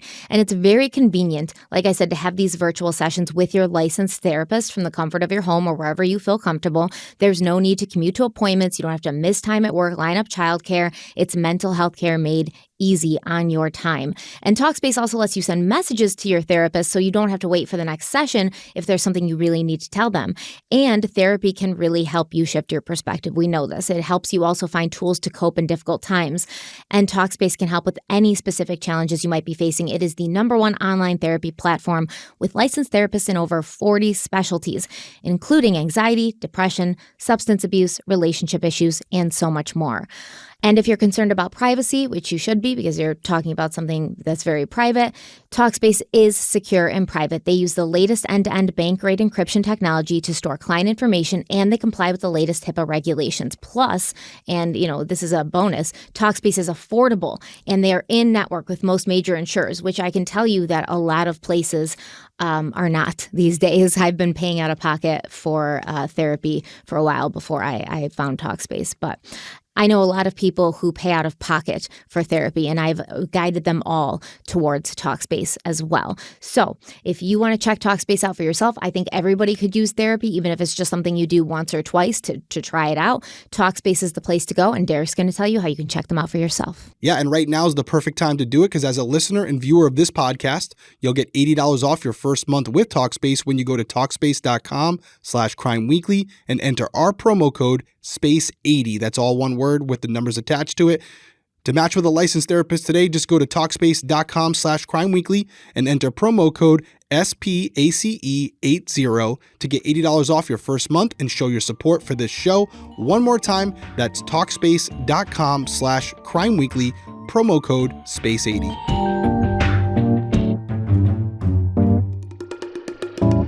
So outside of work, the only other thing Jose Menendez seemed to really care about was Lyle and Eric's academic and sports achievements. From a very young age, Jose told the boys that they were going to grow up to be professional athletes and rich businessmen like he was. He had started the boys in swimming, hoping they would follow in the footsteps of their grandmother.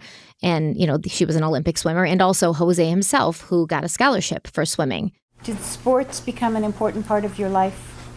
Well, they were everything to my dad, and that was my whole life at that time. And was doing what your father wanted of you important? That's what made him happy, and that's what I wanted to do. Why did you want to make him happy? So he would love me. What's the first sport you remember getting involved in on an organized basis? Swimming. Can I have the lowest photograph? How old were you when you started swimming? I think 4 years old. And was this just a matter of going to the pool and swimming for fun, or was this more organized? No, we had a coach, and my mom would take us. And in the winters, we would go indoors and practice with the older kids. Or actually, that was just me at that point. Eventually, my brother and I. And is this something where you had a half-hour lesson every week, or was it more frequent than that? In the summer, it was every day, and in the spring, probably almost every day. But in the winter, it was whenever the classes were, the practices was just like 3 times a week. And then sometimes my dad would take me on his own. Now, when your dad would take you on his own, was it the same type of training session that you'd have with swimming teachers, or was it different? It was very different because swimming, basically the coach just is calling out the laps or the kind of things that you should do, and he might occasionally come over and help someone that's having a problem with a particular stroke or something of that sort. But with my dad, it was very, it was one-on-one, and he'd stay in the pool with me and swim next to me, and sometimes we would play, or it would just be him and I for, usually they gave you an hour. It was like hour free time swimming, and I would take that time to train with my dad. And were these good times for you or bad times? Sometimes it was good. And sometimes it was bad? And what was it like when it was bad? Well, I didn't really like the swimming. And sometimes he was rough with the swimming. What do you mean he was rough with the swimming? It was like they were just drills, and I would swim laps, and sometimes he would just yank me out of the water by my hair, and he would shake you, and he took it very, very seriously.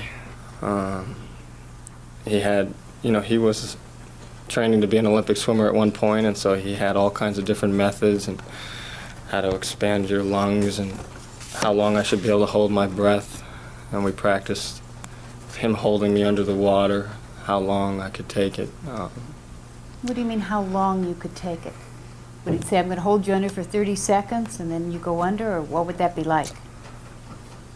We would go under, and I would fight him to get air, and then he would give me air.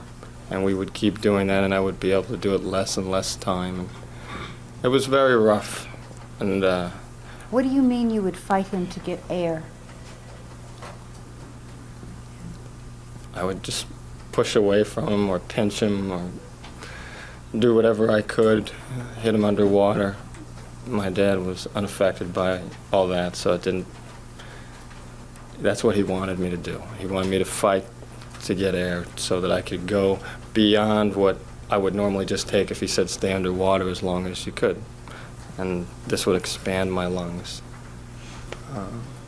And there were other things that made it, for me, rough, and I just was so nervous about swimming. It wasn't just my dad either, just the practices themselves made me very nervous. The older kids the guy would be blowing whistles and you would have to dive in, and I didn't like the water. It was always very cold, and it was, for some reason, I didn't like it.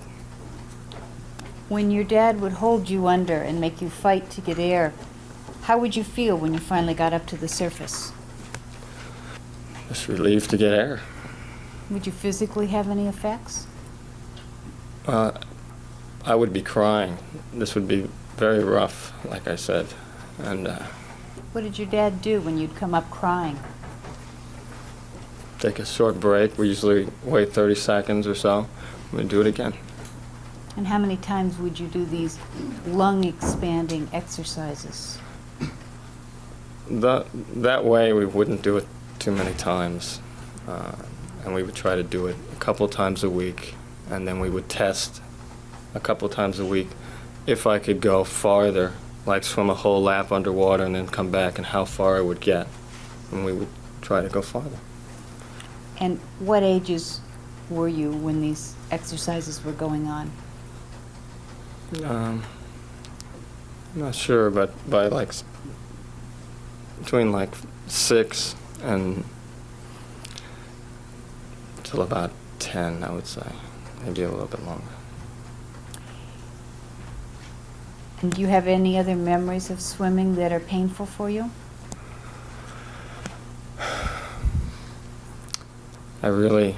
The whole thing was very bad for me, and mostly I remember pleading with my mother not to take me,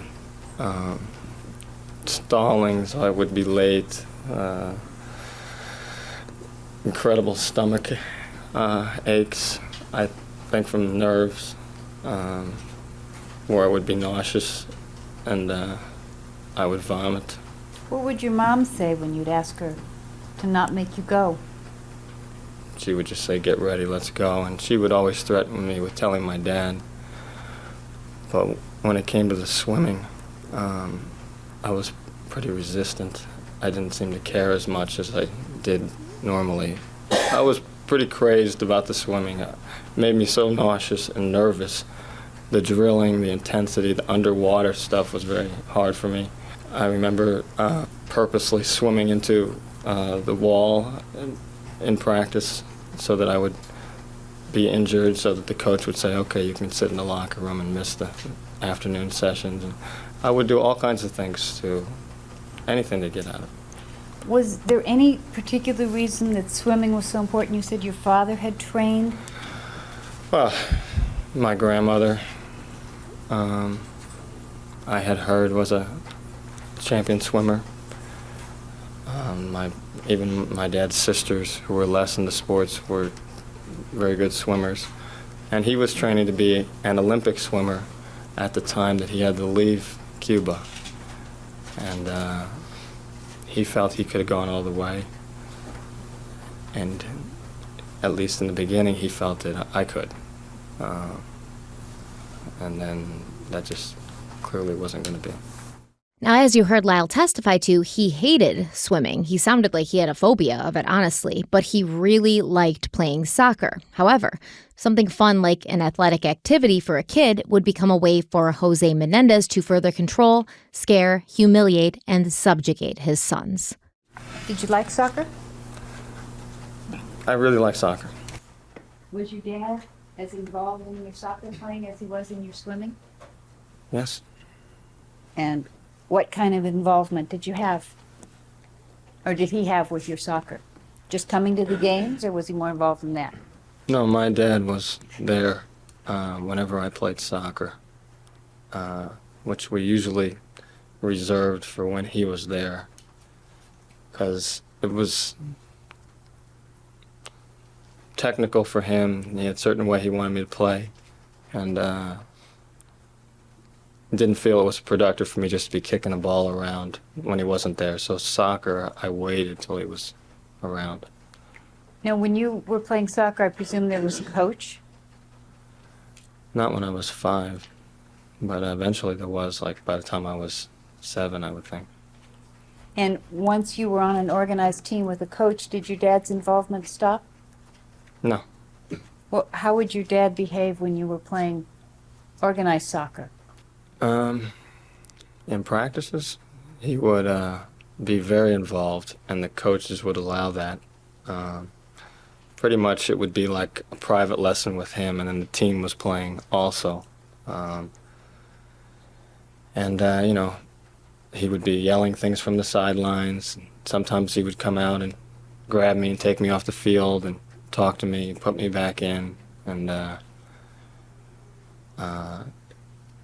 coaches would pretty much ignore him, both of us, and we would play. And I was getting a lot of extra training, and so I was at a level where it seemed like that was why the coaches would be tolerating that, because I would be one of the better players when the game started, and a big help to the team. So they basically just let my dad do what he wanted to do. And Did you get to be friends with the other kids on the team? no, not really. Why not? I just didn't spend any time with him, and my dad didn't want that. Why not?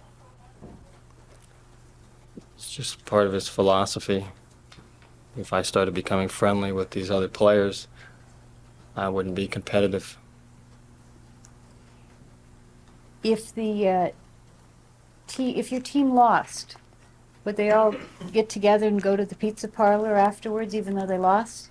They would. Did Often. you get to go? No. What was your dad's philosophy about that? He was very belittling of the coach for allowing and the players to be going to pizza parlors to hang out after a loss. And he believed all through sports that the people that win are the ones that hate losing. And the idea that there would be smiles on kids' faces after they lost a game was really, he's just outrageous to him. And if I even went near anybody, or, you know, I had to look, and would purposely look pretty devastated after matches, pretty similar to that picture that my dad would be satisfied, because he would be very angry. Did your dad take losing a soccer game when you're 8 years old as seriously? It was very serious to him. Why? Well, partly because of what I said before, he had his own dreams, and he wanted me to achieve those, and because I was the most important thing in his life. And what I did was serious. Why were you the most important thing in his life? I don't know, that's just the way it was.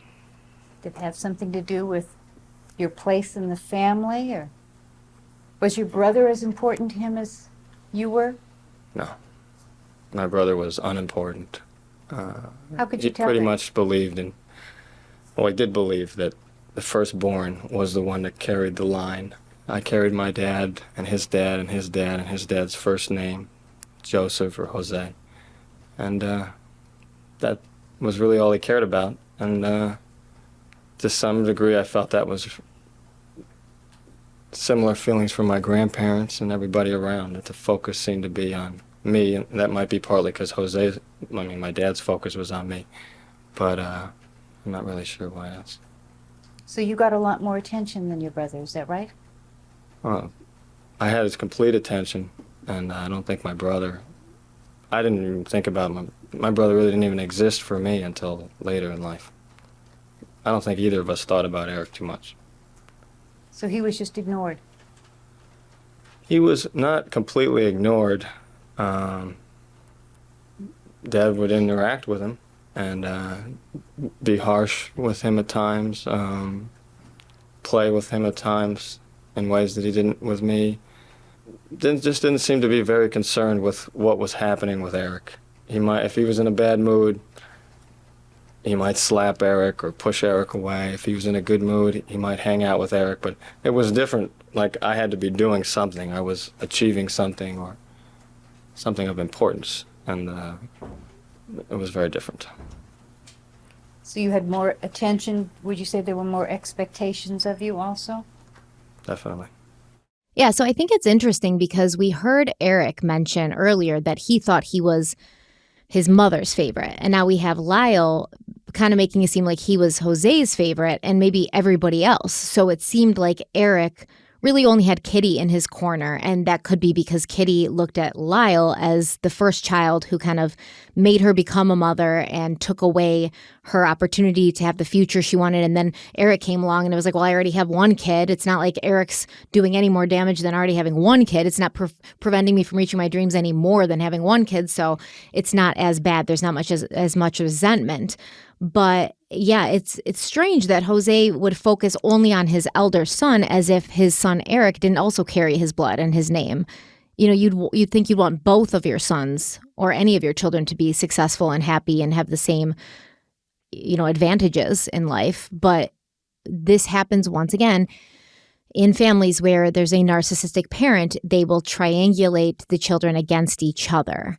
And Eric kind of made it seem like that too when he was talking earlier. He was saying like, oh, she would say things about Lyle to me, and then I would find out later she was saying these same kinds of things to Lyle or to me about Lyle, and you know, things like that. Like they triangulate, they try to turn their kids against each other because they use their children as like little allies.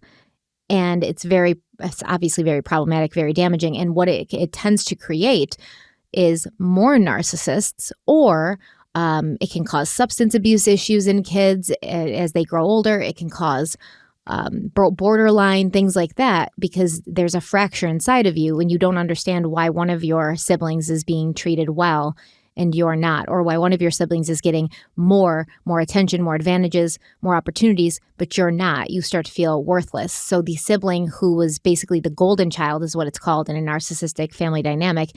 They end up becoming narcissistic as well, because they're basically told that, like, you know, everything they do is good, and they're the ones that are there to carry on the torch. And the other child ends up having self-esteem issues, confidence issues, can get into drugs, alcohol, finds themselves coping with addiction, things like that. So it's just problematic all around. Yeah, I found Lyle's description of how his father may have perceived him as opposed to his brother Eric, as far as him being the main person in the bloodline, being the first child.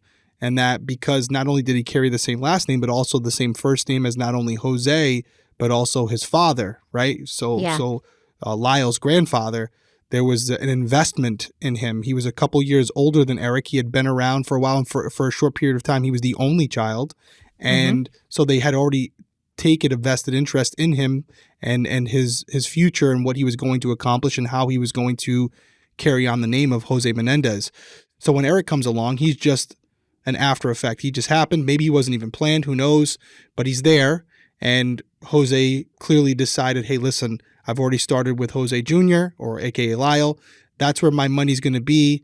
That's who I think is going to be the breadwinner out of the two. And if you look at it, again, I haven't seen an overall picture of them, but it looks like just from the court footage, that's my first time seeing them really that for that long period of time. It looks like even Lyle's a bigger guy. Eric appears to be a little bit smaller, a little skinnier. A little meeker. Yeah, a little more like the kind of the runt of the family in a situation. Maybe this was, again, something that Jose Sr. saw and kind of that's why he invested more time into Lyle as opposed to Eric. But it was interesting that, again, we're looking at this many years later, and what we're seeing, and we're describing it almost like an animalistic type thing where it's natural selection, it's the pride and which child or which cub is going to be the strongest. They're going to go on to be king of the pride after the father expires. The Menendez brothers were seeing it the same way. They're describing it in real time to an attorney. That's how they were viewing it, and that's how they perceived his behavior toward them. So it does appear that was the case. And it kind of reminds me of like the old, you know, medieval days, like I think they call it primogeniture, where the eldest son takes over for the king, right? And the firstborn son would be lauded and just showered with whatever he needed to get his leadership skills in line. And the second son would like go into the church and kind of almost be left to the mother, like, well, we don't care about you. You're not going to be king. So you're just the spare. You're a spare. We got the heir and we've got the spare. And Erik was the spare. And as many people, look at what happened to Prince Harry over here. The dude's a mess. As many people who have been designated. Prince Harry slander. Wow.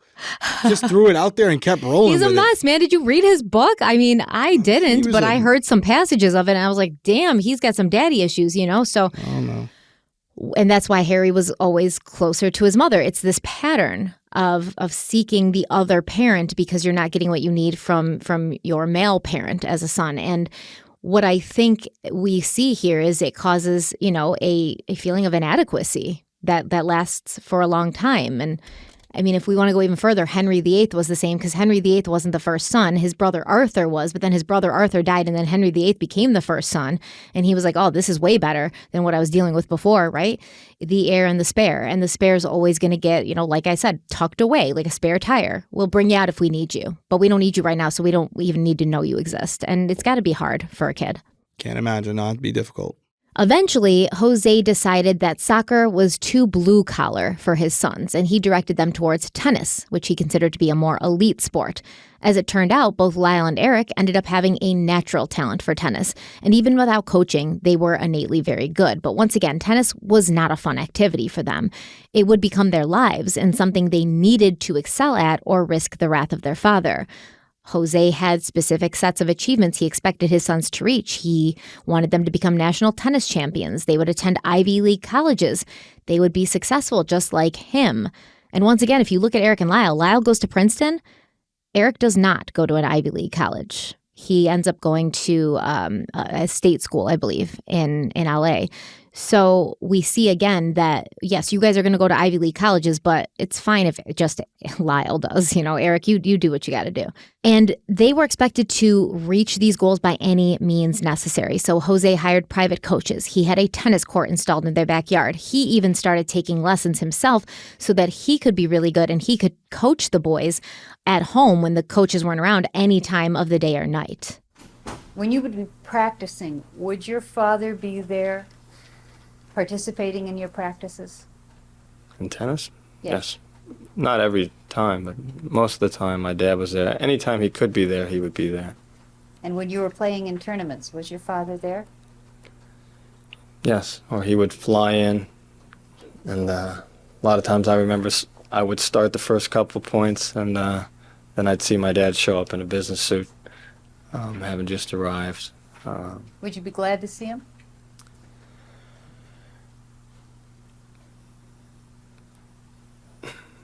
Yes.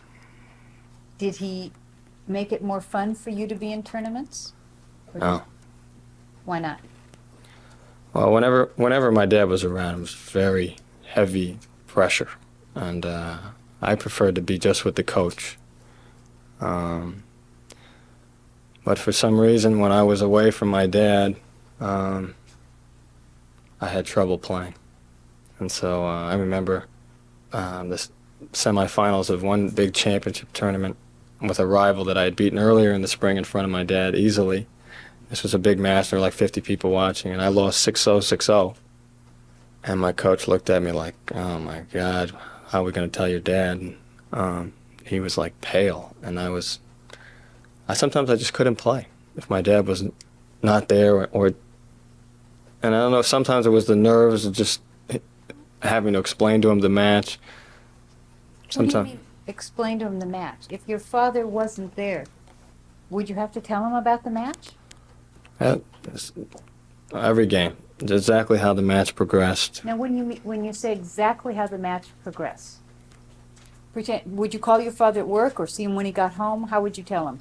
I call him immediately. He wanted to know immediately. So would he be at work? I guess at tournaments he was mostly at work, but I call him after practices, and I would be playing late, and he would get home and expect a call from either the coach or from me. Or we'd reach him at the office. His secretary would always say he's out to lunch, he's busy. As soon as he found out it was my tennis coach, oh, he just walked in, and then we'd he'd want everything, exactly the temperament. Tell me what you would tell him. He would talk to the coach first, and I could hear my coach saying, he did real well. I know it was a close match, depending on whatever happened. Just describe the match, kind of. And then he'd say, your father wants to talk to you. And Dad would ask me to have the coach leave the room so he could talk to me in private. And he would say, tell me what happened. I heard this, what happened. I want to know, why did this happen this way? As far as, give me examples, like, he would say, you elected to serve first. And I'd say yes. I'd say, okay. So did you go through the first 3 games like we arranged? Because he would have, exactly what I was supposed to do for, the first almost 25 points, where I would just have a set strategy. Sometimes it would go off during the point, but pretty much I would either serve and volley to the deuce court, stay back on the ad court. Then if it was 30-all, he'd have different strategies. And I'd explain to him how I followed those strategies, and he'd want to know why they didn't work out. And I'd do my best to explain in a way that didn't admit that my backhand was off or that I wasn't concentrating or things like that. Now, would these be conversations that would last 2 or 3 minutes, or how long would you be explaining in detail what happened? An hour and a half. About an hour and a half, because we'd also then have to go into what was happening tomorrow. And he'd want to know exactly what I ate that day. Maybe it was the food that affected the match. And I would write out what I ate every time I was away from him, so we could chart whether, only bananas and so on in the morning seemed to be a winning percentage and so on. And I actually purchased a computer at one point that you could plug all these things in, and it would give you the percentages of what happened when you ate this or when you tried this strategy or how many unforced errors. And very, very, very technical with my dad. So it's really fascinating to hear this because, although not to this extreme, I coach my daughters, and I'm a softball coach for one of them, and we've come a long way. It made me think of it as I was watching this particular clip. I just took a 3-hour course, and it's a very involved course where, as a coach now, it's an awareness of abuse course for coaches.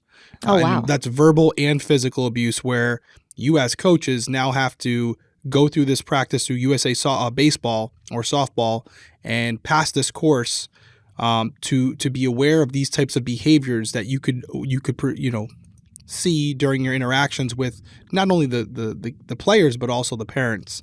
And I think a lot of people can relate to this, maybe not to this extreme where you may have had a parent who was very involved in your extracurricular activities, whether that was sports or theater or whatever it was, whatever they wanted you to be good at, dance, things of those nature. So it's not a super uncommon thing to have parents take a personal interest. I mean, we've all seen Dance Moms. They go hard, man. Exactly. Yeah. Shout out Dance Moms. My kids freaking love that show. But unfortunately, shout out Abby. But the fact that I know her name tells you how much we're watching it. But yes, so as we see that sometimes where we have to do our job as coaches to politely separate the two so that the coaches aren't on the field with the kids while we're trying to teach them. And it just seems like Jose was a different level, right? Not only was it at the game or at the practice, but like Lyle was describing, it was at home where he had to give a play-by-play just so Jose Sr. could analyze every single volley, every single serve, to when he couldn't make it. So there is a healthy level where you want parental involvement. You want them to support their kids. Right. You want them to see them do well. But there is an unhealthy level, and that appears to be the case here. Clearly, that was the case here. Well, because this isn't support, right? This is a communication to your children. If you fail, if you lose, if you're not perfect, you're not worthy. Right. The only time you're worthy is if you win. And I'm not even going to tell you you're good then, because that's just what you should be doing. So it really does remind me of Aaron Hernandez, because once again, that's what his father did to him. And it was a very clear signal of this is what you're here to do, and nothing else is acceptable. And having been in an abusive relationship, I understand, because what Lyle said really stuck out to me. He said, having my father there didn't necessarily make me feel better, but I sometimes found it hard to play well if he wasn't there. And this is a trauma bond, a codependent enmeshment with somebody who is your abuser, but also the person that you get validation from. So sometimes when they're not around, because you're so used to being pressured and because you're so used to having certain circumstances for your behavior, and when that's not there, you feel almost lost. Even though you have more peace, even though you aren't being bullied, you don't know how to function in this different landscape because you're so used to what you live through. And Lyle said that when he was playing soccer, after every game, they would have to come in, drop their soccer bag before they even take their uniforms off. Jose's over there. He's got the tapes up and he's like, all right, let's see what you did wrong. All right, your knee was bent here. That was wrong. Let's see what you did wrong. And this would go on for hours after hours of practice and games. So it was very intense for children. Jose wasn't the type to say, hey, listen, as long as you're having fun, that's all that matters. That phrase never came out of his mouth. Never. Because if Lyle and Erik lost, there'd be hell to pay. Even the coaches said Jose would never say anything in public.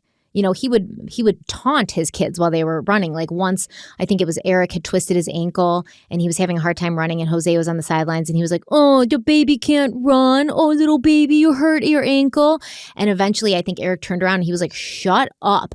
And Jose grabbed a ball and threw it at his head in front of everybody. So there's times when Jose's mask will slip. If you can't challenge somebody like Jose. You can't embarrass them in public. They can embarrass you in public.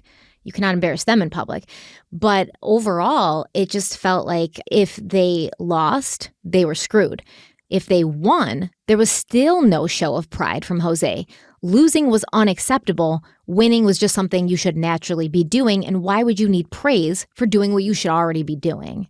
Would your dad talk to you about what your performance had been? Yes.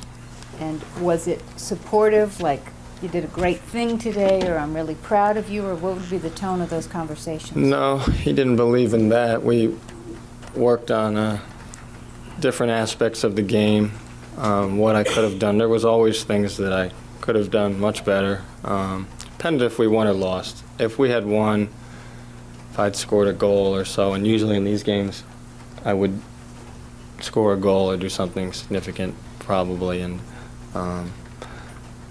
we would just focus on the other things that I should have done better. It wouldn't be so bad. You said your dad didn't believe in things like that when I asked you if he said complimentary things. What do you mean he didn't believe in things like that? He just didn't believe in praise. He just felt that you just have to keep going to the next level of play so we could get to where we wanted to go. And that wasn't going to happen with wasting time, patting ourselves on the back, and, just losing our focus on what we had as a goal. And so I never looked for praise. Did you feel like there was a lot of pressure to live up to your dad's expectations? Tremendous pressure. Did you think you could ever meet his expectations? No. And I don't think he felt I could either. At one point, were you the #1 player in the Middle States Tennis Association? Yes. Now, what is the Middle States Tennis Association? What area does that cover? That's the 5 states, most of New York, New Jersey, Pennsylvania, West Virginia, and Delaware. And how old were you when you were #1 in that area? I was 17, I think. My first year of the 18 and unders. So everybody eligible to play in that would have been 18 or younger. Right. And you were 17 when you won. Right. Do you remember, was your dad proud of you? Had you finally done enough? He was proud of me, but by the time I could get to be #1, I mean, we were thinking nationally.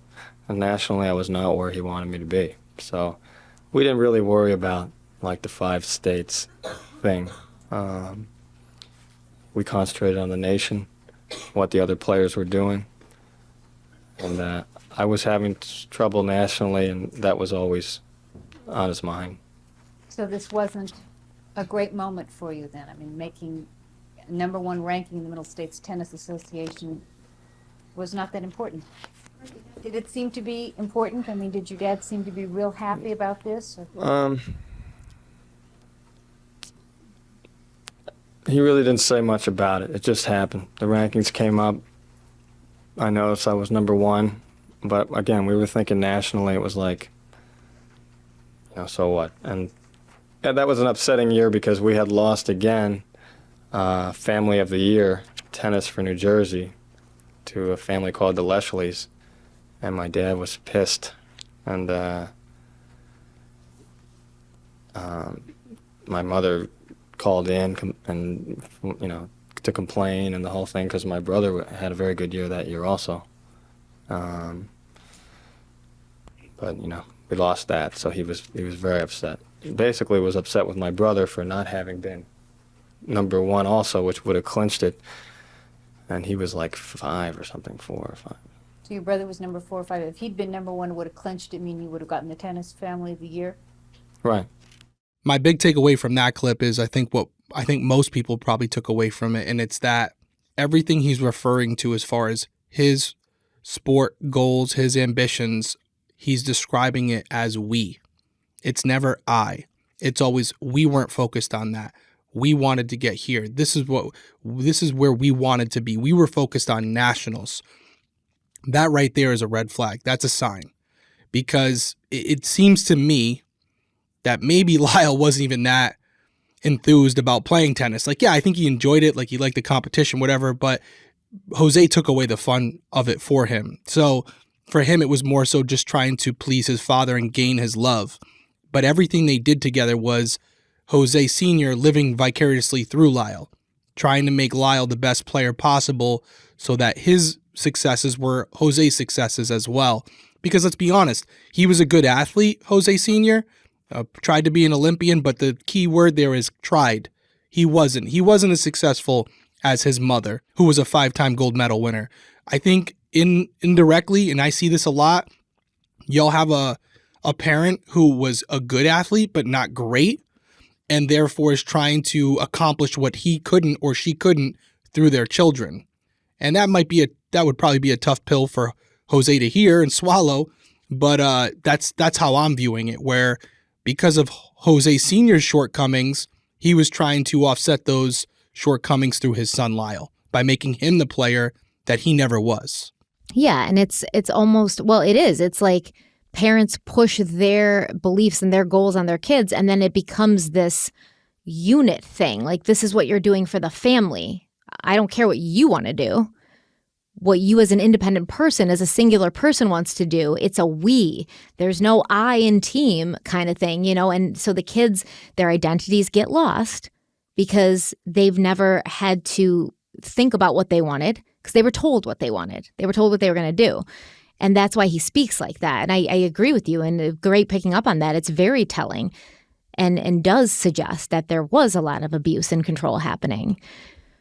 We do have to give Jose Menendez credit, though, because not only was he able to juggle being a high-powered music executive and a full-time sidelines coach for his sons, but he was also juggling a lady or 2 or 3 or 4 on the side. On top of traveling several weeks out of the year, Jose began choosing to sleep at the RCA suite, which is in the Waldorf Astoria, at night instead of going home. And this was right around the time that Kitty started to believe that her husband was cheating, since he no longer paid attention to her or had time for her. She confessed her fears to her sister-in-law, Terry, and Terry's husband, Carlos Baralt, asked Jose about Kitty's suspicions. Jose told Carlos he wasn't cheating on his wife, but he admitted to not being in love with Kitty anymore. He said the only reason he didn't get a divorce was because she kept his house and raised his children in the way that he wanted. Jose was, in fact, not being faithful, not even to his mistresses. While working for RCA, he had met a blonde, attractive young booking agent who lived in LA, and the two shared a several-hour intimate lunch together in Hollywood one afternoon, and from there, the rest was history. I was always attracted to Jose. There's something that's very sexy about a man who's powerful, full of himself, and as charming as he was. He absolutely gave off this sexual thing, the young agent stated to author Robert Ray. That's how I know she's young. I know she must have been like in her 20s because no. In my younger days, I could see something sexy about a man who's powerful and full of himself and charming. But as a more seasoned woman, those things are red flags. Those things are red flags, especially being full of themselves. So she and Jose would speak on the phone constantly. They took vacations disguised as business trips together. And when Robert Ray asked why Jose was having an affair with her, the booking agent said, quote, "Why do men look for anything outside of marriage? It's what they're not getting at home. He was exciting and he wanted excitement. He didn't get excitement at home," end quote. However, this booking agent said something interesting where she said, Jose wasn't super open, sexually, he liked having sex, but he wasn't kind of into trying new things or pushing the envelope. And she said it would take a lot of work to get him to relax and open up. And it would annoy her when he'd cancel plans they'd made to go to one of his son's tennis matches. And it doesn't seem like this woman really liked Erik and Lyle because she'd met them at a music awards show once, and she described them as being arrogant little snots in their little tuxedos. But this West Coast lady was not Jose's one and only, because even before he'd met her, he'd been having a multi-year affair, 8 years in total, with a woman living in New York City, something Jose's wife Kitty would also discover when going through his credit card receipts. In the midst of all of this, Jose's professional life became more unstable when RCA was bought by General Electric in 1985. Instead of being promoted to president of the company as Jose had been expecting, he was let go with a severance of $1 million. But luckily, that same year, Jose got a tip from a Beverly Hills entertainment lawyer that Carol Co. Pictures in LA was looking for a new head of their home video division. The Menendez family was headed to La La Land, to a place where lives are changed. And you can objectively say that every single one of their lives would be forever changed. And that's where we're going to end today. That was a lot. There's a lot to digest there. And I think, again, this is why we have to do it this way. It's a lot of exposition. It's a lot about going backwards before going forwards, before even talking about why we're covering this case. It's the Menendez murders. We didn't discuss any type of murder, any type of premeditation, any type of how that was conducted, what was found, the investigation, none of it. None of it. We have to go back and understand the potential motive behind the killing first. And we're not saying we agree with it or disagree with it yet. We're just giving you context. We're giving you the backstory because this is what the Menendez brothers are articulating to the jury and to the court to justify their actions.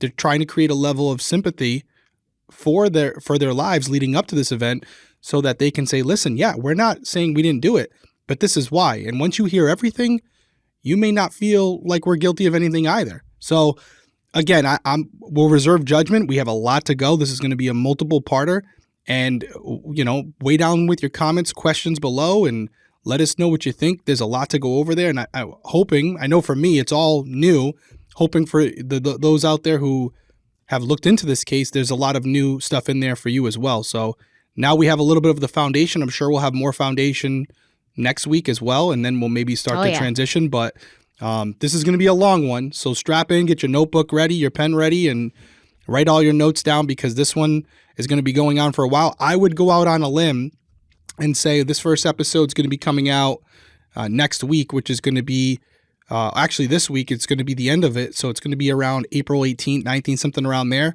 More than likely, when we see some of you at CrimeCon, we'll still be in the middle of the series or near the end of it. So a lot to discuss when we see you in person because this is going to be an extensive series. Yeah, I was just thinking that too, because I'm looking down. I made notes of where I need to pick up next time because as I'm going through this, I'm organizing the next video in my head. And I wrote how many parts, and then I started kind of decalculating, and then I just wrote a big question mark and then a face where it was oh my God face, because I'm going to try to get it all in 8 parts, but it's so extensive. And it's been a little overwhelming for me because I've been making notes of things that popped out that I'd forgotten or I didn't remember or I didn't even know. And I'm wow, it's very extensive. It's very extensive. You will be shocked. And it's kind of exciting to tell it to you because you don't know all of these details and these things and hearing you sort of, figure out who Erik and Lyle are, who Jose was, and you're being very accurate in that. And knowing what's going to come is just probably going to support everything you already believe. I'm looking forward to unraveling the whole story with you and for everyone who's listening and watching. Yep, the old school crime weekly right here. You guys asked for it. Here it is. And so, if you do 8 parts, it'll bring us right till we go to CrimeCon, Nashville. It'll be the last part would come out on the 30th, somewhere around there of May. So we appreciate you guys being here. This was a long episode. I'm sure many of you are not complaining about it. This is a long one. So we will look forward to hearing your thoughts on it. We'll be back next week with part 2, but obviously we'll have a Crime Weekly news as well. Everyone stay safe out there. We will see you next week. Bye.